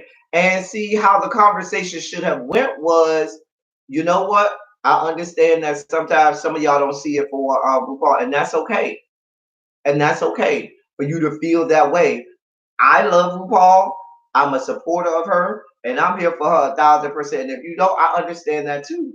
I don't want you to stop, loving me because I love her. Allow me to love who I love, and allow me to hate who I hate, and I'm gonna do the same thing for you, and you keep it moving. I don't think that there was a need to windmill for RuPaul because RuPaul ain't windmilling for himself like that. RuPaul is not out here windmilling for the black community, to black gay communities to support him like that. Why? Because he has the masses of the white gay community. So girl, he like, girl, man, y'all don't like me. Okay, girl, I'm gonna keep it moving. It is what it is. Because in your windmilling for somebody else, you're gonna end up having a windmill for yourself. And that's what ends up happening. You see that on the streets of YouTube. You out here going to town, windmilling for somebody else, and then you end up having a windmill for yourself. Hey, lovable Denver, Shondo Boo. Hey, Gail, Shondo Boo. So I think that T.S. Madison, you out here windmilling for RuPaul, girl, girl, for RuPaul. Girl, he ain't windmilling for himself. He ain't looking for nobody to windmill for him. Girl, sit down somewhere. We ain't trying to hear all that. We have very good reasons for not seeing it for her. Very good reasons. I don't expect RuPaul to do anything. RuPaul, listen, RuPaul is not looking for nobody to windmill for him. RuPaul is who he is. He has climbed the ladder. He has gotten to his place. I can't hate on him to get the way he at, but he didn't get there without burning bridges in the black gay community. The girls never seen it for him. We talked about this earlier. They ain't never see it for her.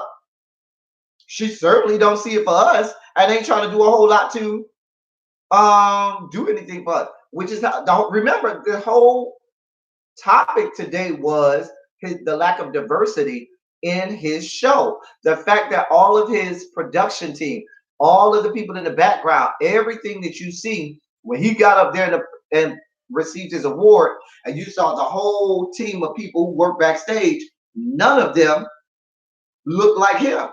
And when the reporter asked him about the lack of diversity on his team, his answer was, well, I'm black and there's your diversity. No, bitch, that's the wrong fucking answer. Because while you may be black in terms of your skin complexion, and I can't take that from you, you certainly don't speak to and don't present the authentically black gay experience to the masses. And if everybody writing for you, producing for you, and working for you is not black, there's nobody else to speak to the black gay experience either. And so that was, but that was earlier. That was earlier. There was a long check the replay. We had a long discussion, and Mother dropped a lot of, because I wanted James to be in on the conversation because James goes back further back than I can go in terms of the history of RuPaul and things like that.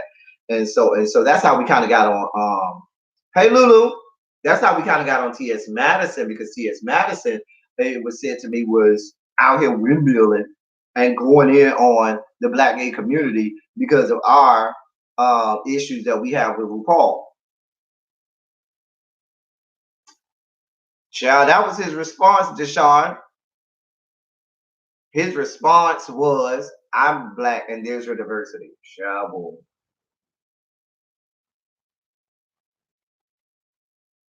Just a mess. Just a mess. Now watch this.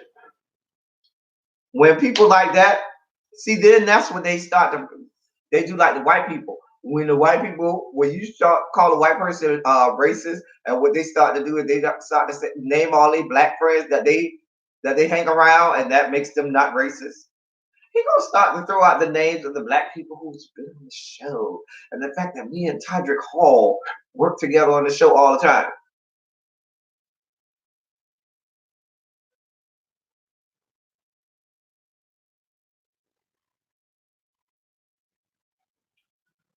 Ooh, child. But yeah, child.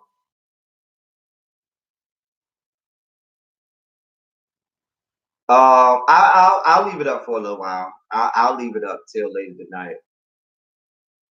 So, but yeah, child, that was that. So, but yeah, we've had some interesting discussions. Child, we talked about Miss RuPaul and her makeup too. We had a lot of conversations about Miss RuPaul this morning. It just went a whole lot of place. It went a whole. We even put up a picture of that woman. Woo, child. Just a damn mess. Just a damn mess. A damn mess, y'all. But yeah, that's child. What else? Because we've been on here for like an hour and 40 minutes, and what else are we going to talk about? I know Mother already said there's no swipe left today, so I'm not infringing on the swipe left time. Anything else I'm missing that's going on that we need to discuss? Certain things going on in these YouTube streets, I'm not going to discuss. Don't ask me to discuss it. And I think most of you all know something that happened yesterday in the YouTube streets. Do not ask me about it. Don't ask me to discuss it because I don't want to, because I don't want to be angry this morning. So we're not going to discuss that thing that happened yesterday. Y'all know exactly what I'm talking about. We ain't doing that. Not on my channel. Nope. When have you ever heard of a white celebrity being attacked for not having white friends? RuPaul has fully assimilated into white society. Fully assimilated? When was he ever not in the white community? He was always there in the white, but child, and had no intentions of fully affirming the Black queer community. He's never really been a part of the Black gay community. Ever. He knows what side his bread is buttered on. He shouldn't be made to feel bad about it. I'm not saying that he should be made to feel bad about it. What I'm saying is he should also, if he's not representing the Black gay community, he does not see it for us. Don't try to pick pieces of the Black gay community that you're going to try to gravitate toward for your purposes.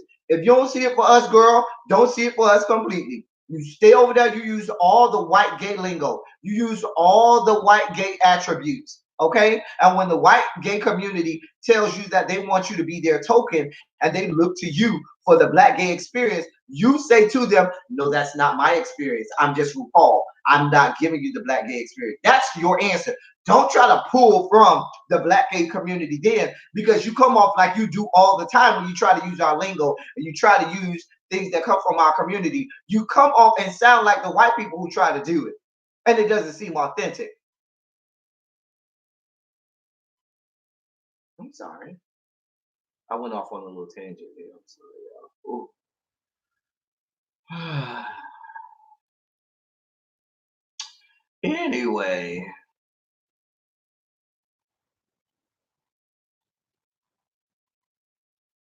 Child, he's never been a part of the Black gay community. Never. Child.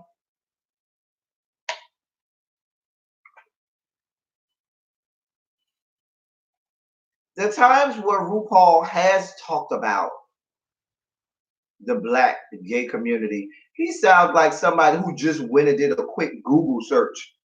Hold on, let me drink the bottom of this coffee before I start to say too much. Dear God.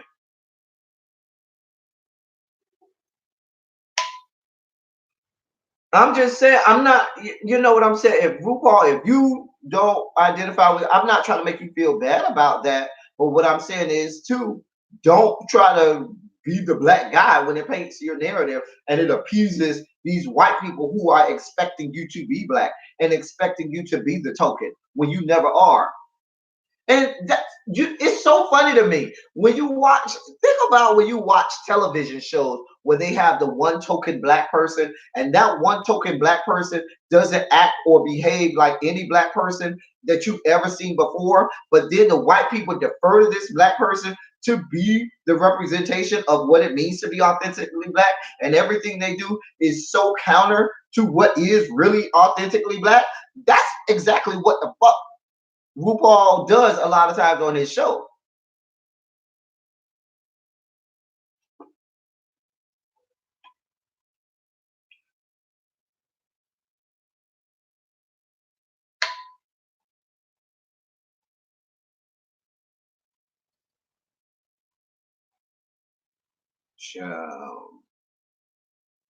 I stopped watching Big Brother Castro after this season with the racism and all of that. I was done, and I am a Big Brother super fan. Never missed a season from season one, and I stopped watching it because I was not here for it. Not here for it at all. I was done, and I'm the type that can say, you know what, you lost me, and if I'm just the one, I'll be that one because these are my eyes, my ears, my brain, and I'm going to allow it to see what it wants to see. I wouldn't go as far as calling RuPaul a mongoloid, but I'm just saying it is what it is. Avoiding saying she was black for years until it became cool to be a part of the disenfranchised group. You're right about that. You are so right about that. You are so right about that. That's why RuPaul and the beautiful, intelligent Tasha Call and Billy get along so much. Justin, we were talking about that earlier. We mentioned all three of them earlier, and who they got sitting on their arm is one more member descended from the Caucasus Mountains. Let's just be honest. Child, child, don't get me started. It was similar to what I was saying to Evie and really BTV yesterday on the live. Black women can say the same thing because a lot of the women empowerment and things like that is predicated toward white women and their plight. And certainly the plight of white women is nowhere near the plight of black women. And the story of the authentic black story of black women and what their plight is and what they experience is demeaned, defamed, and lessened and made to feel like it's not worthy of being exposed and talked about. Similar to the black gay male experience. Because in the eyes of white people, even white gay people, black gay males fall into two categories. Either you are super feminine, hey girl, hey, or you are super masculine that feeds into their fantasies, and now you that DL hardcore black gay male, and you gonna feed into their fantasies. You are one of those two extremes. Nothing in between. None of the thousands of experiences in between you are expected to be. I'm just saying. Lord.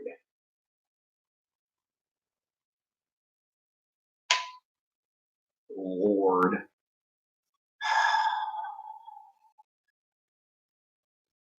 What were you talking about? We always get caught up in these rabbit holes, y'all. We get, caught in rabbit holes.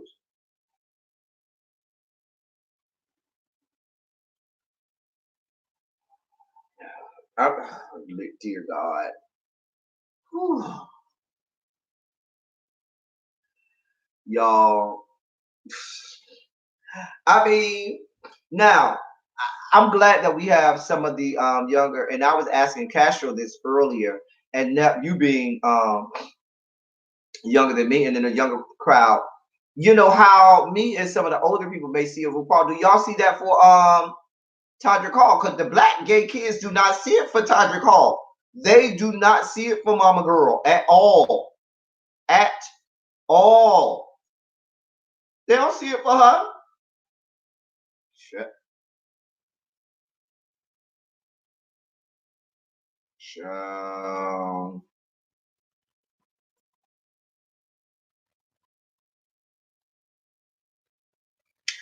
I'm not gonna. We talked about that earlier too, Justin. I'm not gonna say that for Oprah because if you go back, through all of Oprah's career, Oprah did what she had to do to garner her fans and to garner her rise to the Three Comma Club.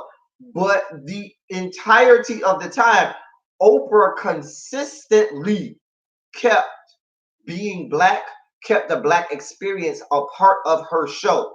She always, now that's the one thing that I will give Oprah, going all the way back to the mid 80s. And I remember, I was alive to go back to the beginnings of the Oprah Winfrey Show. She always, always kept being black, the black experience, paying homage to pioneers in our culture, paying homage to what it meant to be, some of the stereotypes. Now, that's one thing I can say. She has kept that consistently a part of her brand from the very beginning. So I'm not going to put that on Oprah.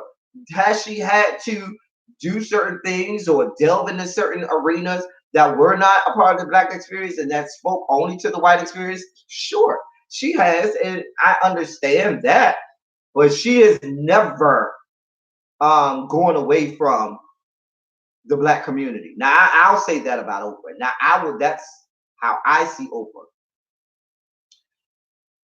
Now, Volvo, if you want to talk Karomo, see, I know Karomo because, see, Karomo was in Tallahassee when I was in Tallahassee. I went to Florida State. Karomo went to FAMU. I can tell you some sordid tales also. But he's another one who rose to fame on the backs of black. But I will say this, even when he was in Tallahassee, Karomo didn't hang around the black gay community. He wasn't at the black gay club like that. He went to the white club. He went to Brothers, or as I called it, Los Hermanos, Brothers. But he wasn't going to the black gay club like that. Now, you hit him up on the back end on shots out to those of us who can go back to the days of collegeclub.com. You show or frolic with the black people behind the scenes, but he wasn't seeing it for going out and hanging out with them. Child, let me see what y'all talking about. You said revoke the card. I don't think there's a such thing as a card to revoke. If you black, you black. But if you sure some of these black people don't see it for us. Justin J called Todrick out, and Todrick did a video response that basically verified Justin's comment. I saw that video response, and Todrick girl, I mean, you would have did better saying you're right, Justin J. And then if you would have black people have a problem with it, then have a problem with it. But I'm gonna keep on being mean. He would have did better just by saying that. Child. And also, she also had to play to her audience, which was the housewives, mostly whites. Yeah, she did. She had to play to that audience, but she never lost.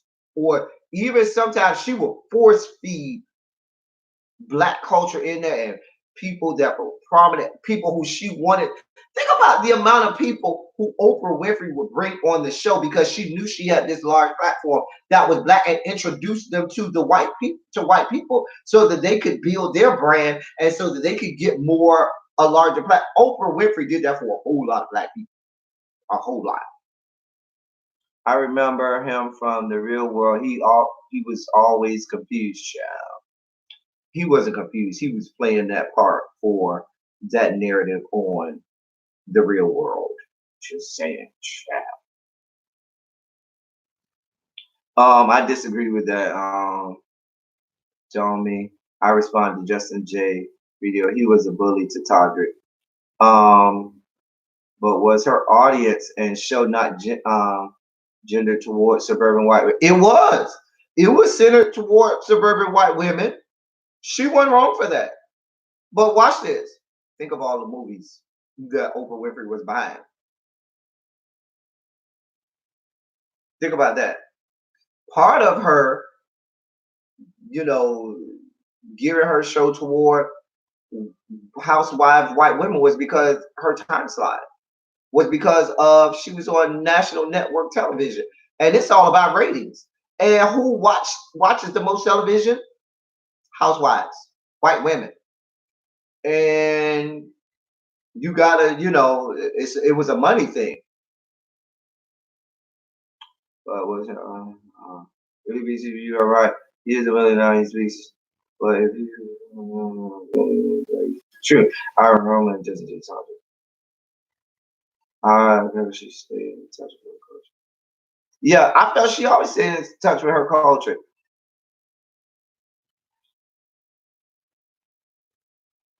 Todrick, Jaden Smith, Tyler the Creator, Karomo, Don Lemon, Childish Gambino. Childish Gambino is full of shit. I'm gonna just say that. I'll get to that in a second.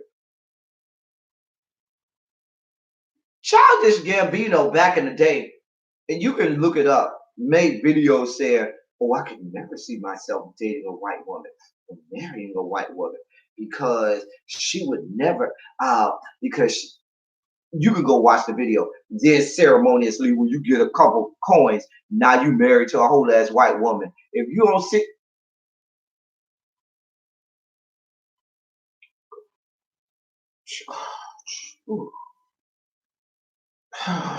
cup of coffee. Hold on, y'all. Dear God.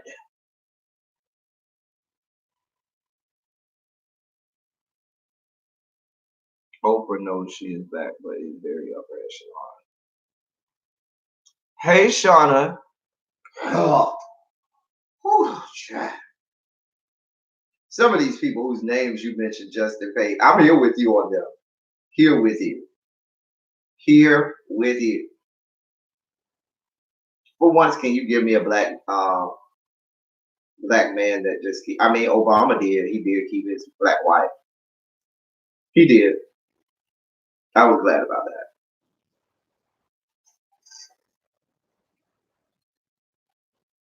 I mean, if my best friend has it, he's going to be Cory Booker's husband. My best friend is in love with Cory Booker, just loves Cory Booker. That is, and so my best friend says he's going to marry Cory Booker. At least I'll be the best man. Y'all see me as the best man. I don't watch him enough to say that, but the few times I watch him, I remember what he says.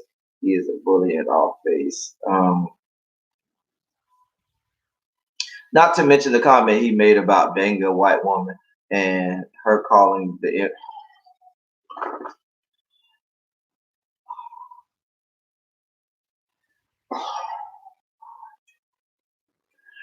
Oh, oh, oh.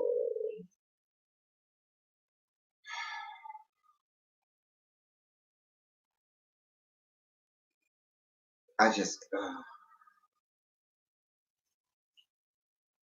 y'all about to make me stop, pour up my Bombay Sapphire early in the day.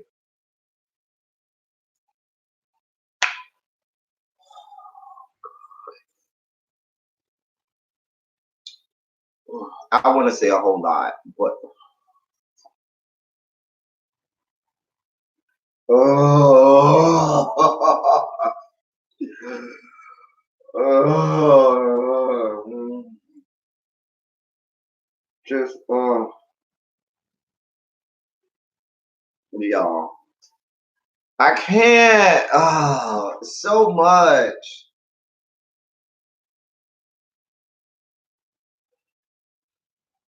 For those of us who are connoisseurs of the gay porn, it's the same reason why sometimes I cringe watching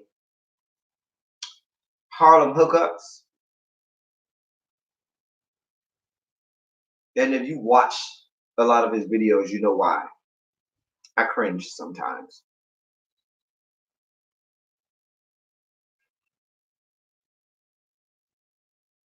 No, I was saying Cory Booker because my best friend is black, darker than me.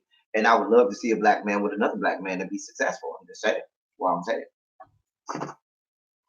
I heard something about him saying that he was having sex with a white woman. She called him that N-word, and that made him.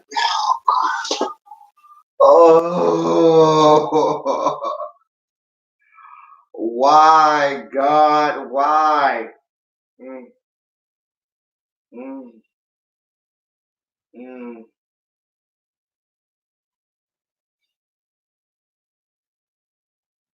I can't. I just can't.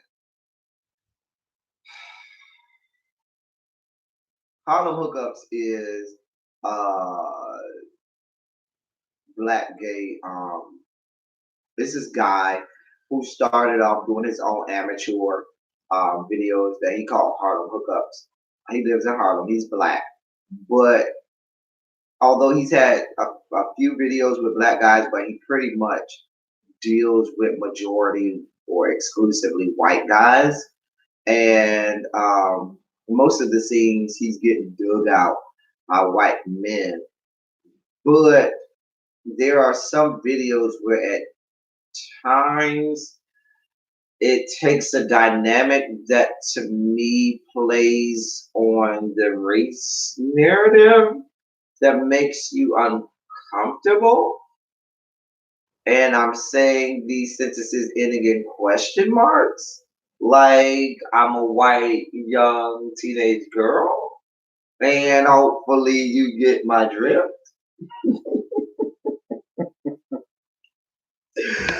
Oh man. Oh man, y'all. I'm stupid. I am stupid, y'all. It's just like when you watch the interracial videos sometimes on black.com where you got 3 or 4 or 5 or 6 black men that got third legs banging out this little white chick.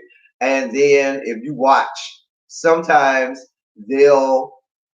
she'll throw out, give me that N-word dick using the ER. And I'm like, oh,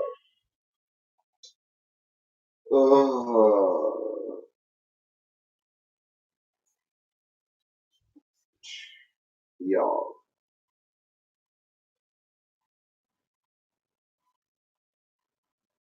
He's not an ugly guy. He's really not.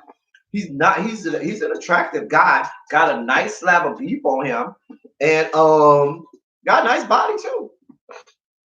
Not an ugly guy. He lives in Harlem though, but it's called Harlem Hookups.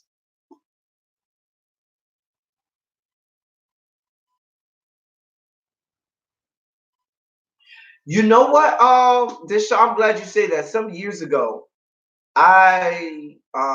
me and this guy, we were courting, dating, and he told me the same thing that I was the first. He was black, and he told me I was the first black guy he ever dated. And the vibe was so good. We really was digging each other,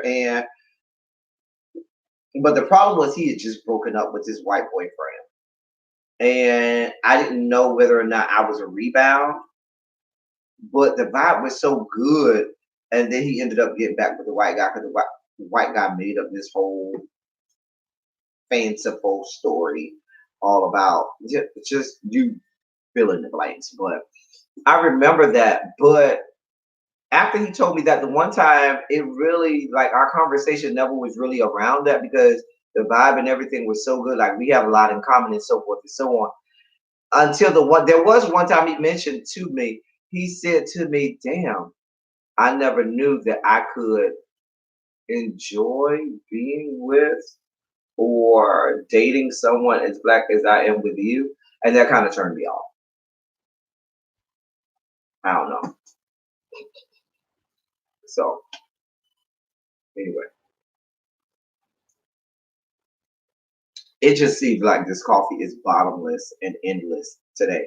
Like I've been sipping on this coffee for the last 2 hours, and there seems to be no end to this coffee. I don't know how, y'all. I haven't gotten up to make any more coffee, and it's still going. It's just bottomless, like some people on YouTube. Bottomless, no bottoms.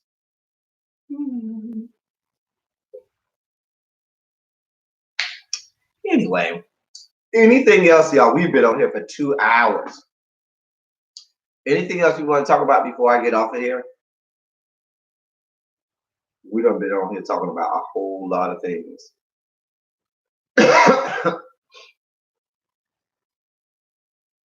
Because I have enjoyed y'all this morning. The coffee was extra good this morning.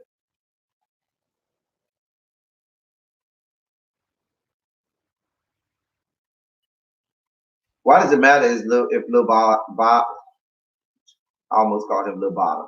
Lil Nas X is a bottom or a top Bobby Lights? I mean, Bobby Lights is always fucking up something. Because in season 1 of Love and Hip Hop Miami, he had the cute little guy. That was a cute little guy. What was his name? Jeffrey, I think, or something like that. The guy who Bobby Lights was dating, and then I thought the guy was out, and I know it's not politically correct to say someone's out of someone else's league. I thought that the guy was too cute for Bobby Lights. But I shouldn't say that because love is love. It had nothing to do with Bobby Lights being feminine, but it's just, I don't see it. Bobby Lights is just not cute to me. And the guy was real cute. And then the guy got with that other guy, the dark skinned guy, who was even less attractive than Bobby Lights. And I was like, well, maybe he just likes guys that are not that attractive. I don't know. Because Bobby Lights wasn't cute. And then the guy that he ended up with after Bobby Lights wasn't cute either. The dark skinned guy, I'm like, ew. Child. You have to understand that there exists a very large segment of black men who fetishize white women and vice versa and don't mind racist comments because they now have the prize. That ain't nothing I have to understand. I knew that. I've known that for quite some time. Feeling about all of that. These are things that we know because whatever is white is seen as better. Oh, Lord, don't get me started down the train. Bobby was trying to get a child. Y'all have seen them dick pictures of Lil Nas X that surfaced across the internet. He said they both bottoms that can't do nothing with each other. Child. How many times have you seen two bottoms get with each other because the other bottom think the other bottom is cute and he gonna find a way to get that jig on hard and stick it up in him? I done seen it before. Do you think Prince is hot? What Prince? The one that's dead? I mean, he ain't hot no more. He dead. The one that was proud to not be feminine gay. Man, wait, what? Bobby Lights is just so not cute to me. Did you think the guy from season 1 of Love and Hip Hop Miami was cute? The couple broke up or something like that. Like I said, the Jeffrey guy was cute, but Bobby Lights was not cute. And the guy who the Jeffrey guy ended up going with, he was not. Oh, Prince can be cute, but his mannerisms and the way he acts just makes him not cute. Like Prince could be cute, but just the way he behaves and the way he acts, he's just so not cute. So not cute. Child, I don't know. What you screaming for, Deshaun? What happened now?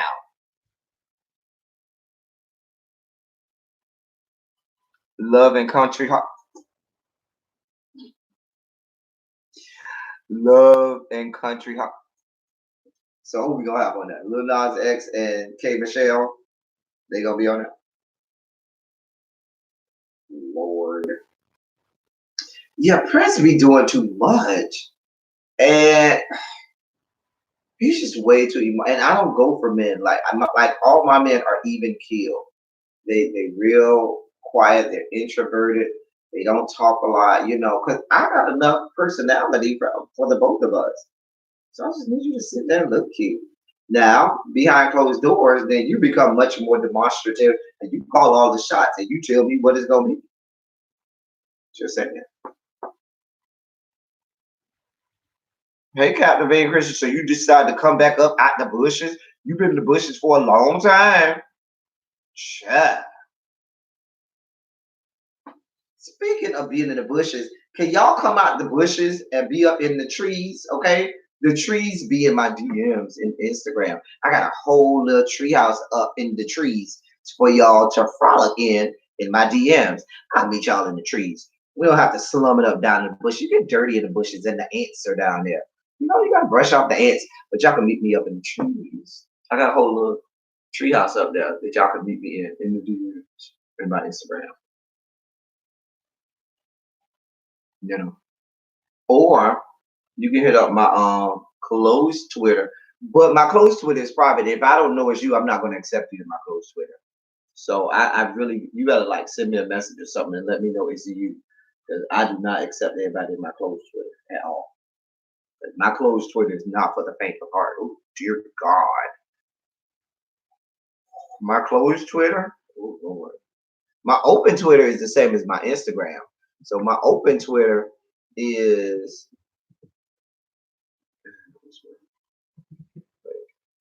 this is my open Twitter and my Instagram. It goes down in the DMs. But my closed Twitter is this. That's my closed Twitter. But I only accept people if I know who you are. If I don't know who you are, I ain't accepting your first request. You'll follow it. Not.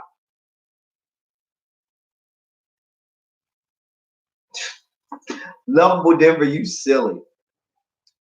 You silly.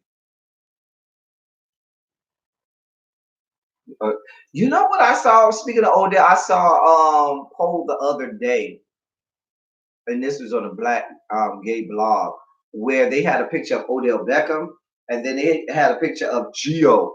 Those people who frequent the black gay porn, you know who Gio is, Giovanni Cruz. Who they look so much alike. Like at one point, Gio had the blonde hair like what Odell Beckham looked, and he got the body too. He got a body too, but they both look alike. And they were like, "What would you pick? Would you pick Odell or would you pick Gio?" And I was like, I might pick Gio because at least I know Gio has a nice slab of beef on him, and Gio is verse, very verse. Just saying, just saying. Gio looked just as good as Odell. Got just as nice a body. I'm just saying. Yeah. Ray Edwards Jr. is cute, but he a little too thick for me. I like my man skinny. He does. Interesting. Ciao. Ciao. Gio is Giovanni Cruz. He let me see if I can find the picture. Let me find this picture for y'all. And so y'all can see who I'm talking about. Hold on. Hold on.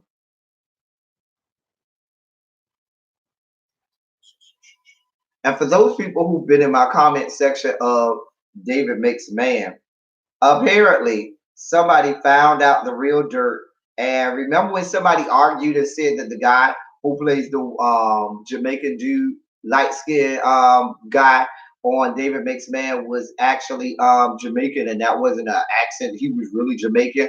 Somebody came and refuted that and said, nope, he is not Jamaican. He don't even have no Jamaican accent. He's from somewhere up in New York. Child, the people don't see it for him. The people was here for it. Child, let me see something.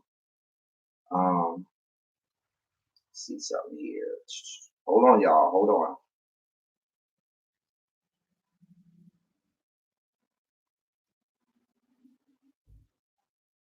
Wait. Hold on, y'all. I'm gonna find this, y'all. I'm gonna find it. I'm gonna find it. Oh, wait. Let's see what y'all saying.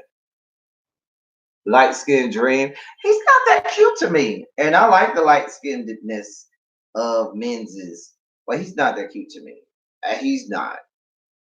I don't know why. Some about him. He's not that cute to me. I'm gonna find this for y'all. Y'all hold on.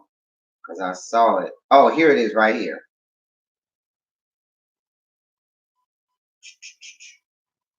I can't get this to come up.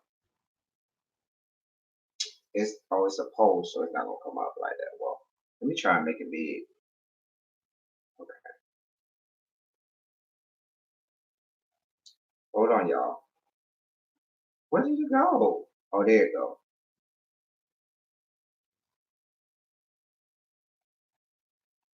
Okay, so I'm gonna try and make this big enough for y'all to see.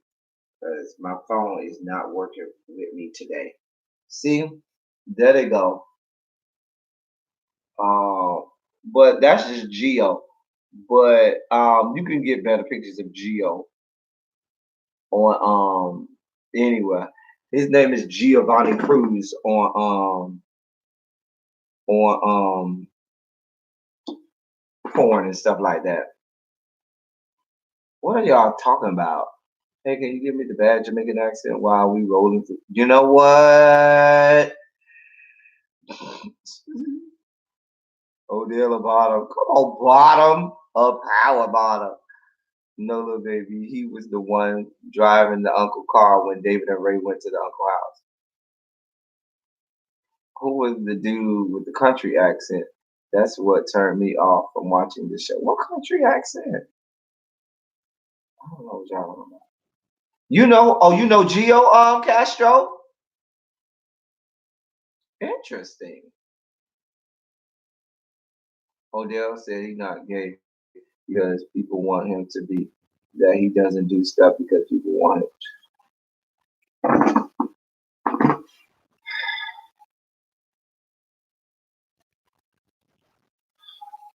Lord. I heard a country accent in the previous David Mix, man. I don't know anybody with a country accent on David Mix, man. I don't know. Because the show is a good show. It's a good show. Anyway, y'all, I've been on here for 2 hours and 17 minutes, dear Lord. Anybody else want to promote their channel? Shouts out to all of my fellow YouTubers in the room. I got just too many to name. Just scroll up and subscribe to these people. But shouts out to my peoples. You know, I got Castro in here. I got Dummy. I got Little Baby. Little Donna diving for depth. Net was in here. Mother was in here. Spiller Boy TV was in here. Justin Pink was in here. Deshaun Fairley. Not Farley, but Fairley. I don't know why people keep calling Deshaun Farley. The man's name is Fairley. There is clearly an I in the last name. It is Deshaun Fairley. Let me be the English teacher. You know what I'm saying? Let me be the English teacher. Deshaun Fairley, not Farley. But that's a whole nother story for a whole nother day. Anyway, Deshaun was in here. Who else? See, I started naming people and I'm going to forget a whole. Anyway, everybody who is here today, y'all go love on them. Subscribe to their channel. Even my boo Blazing was here earlier. We promoted his channel. And you know what, Kool-Aid Dreadlock Boy, if you go look him up, outside of being Kool-Aid Dreadlock Boy, he's a nice, sexy piece of dark chocolate. When you see him regular, sexy piece of dark chocolate. I'm just saying. But anyway, y'all, I've had a great time with y'all. It's been real. It's been great. But we've been doing this for like plus. Anybody going live today that you want to promote and put it out here? Throw it out there. You what about Venom? You talk about Kevin Venom that used to do porn. Kevin Miles, that Venom. Castro, love me some Venom. Love him. He had a big old slab of beef on it. Yeah. Ooh. Anyway, I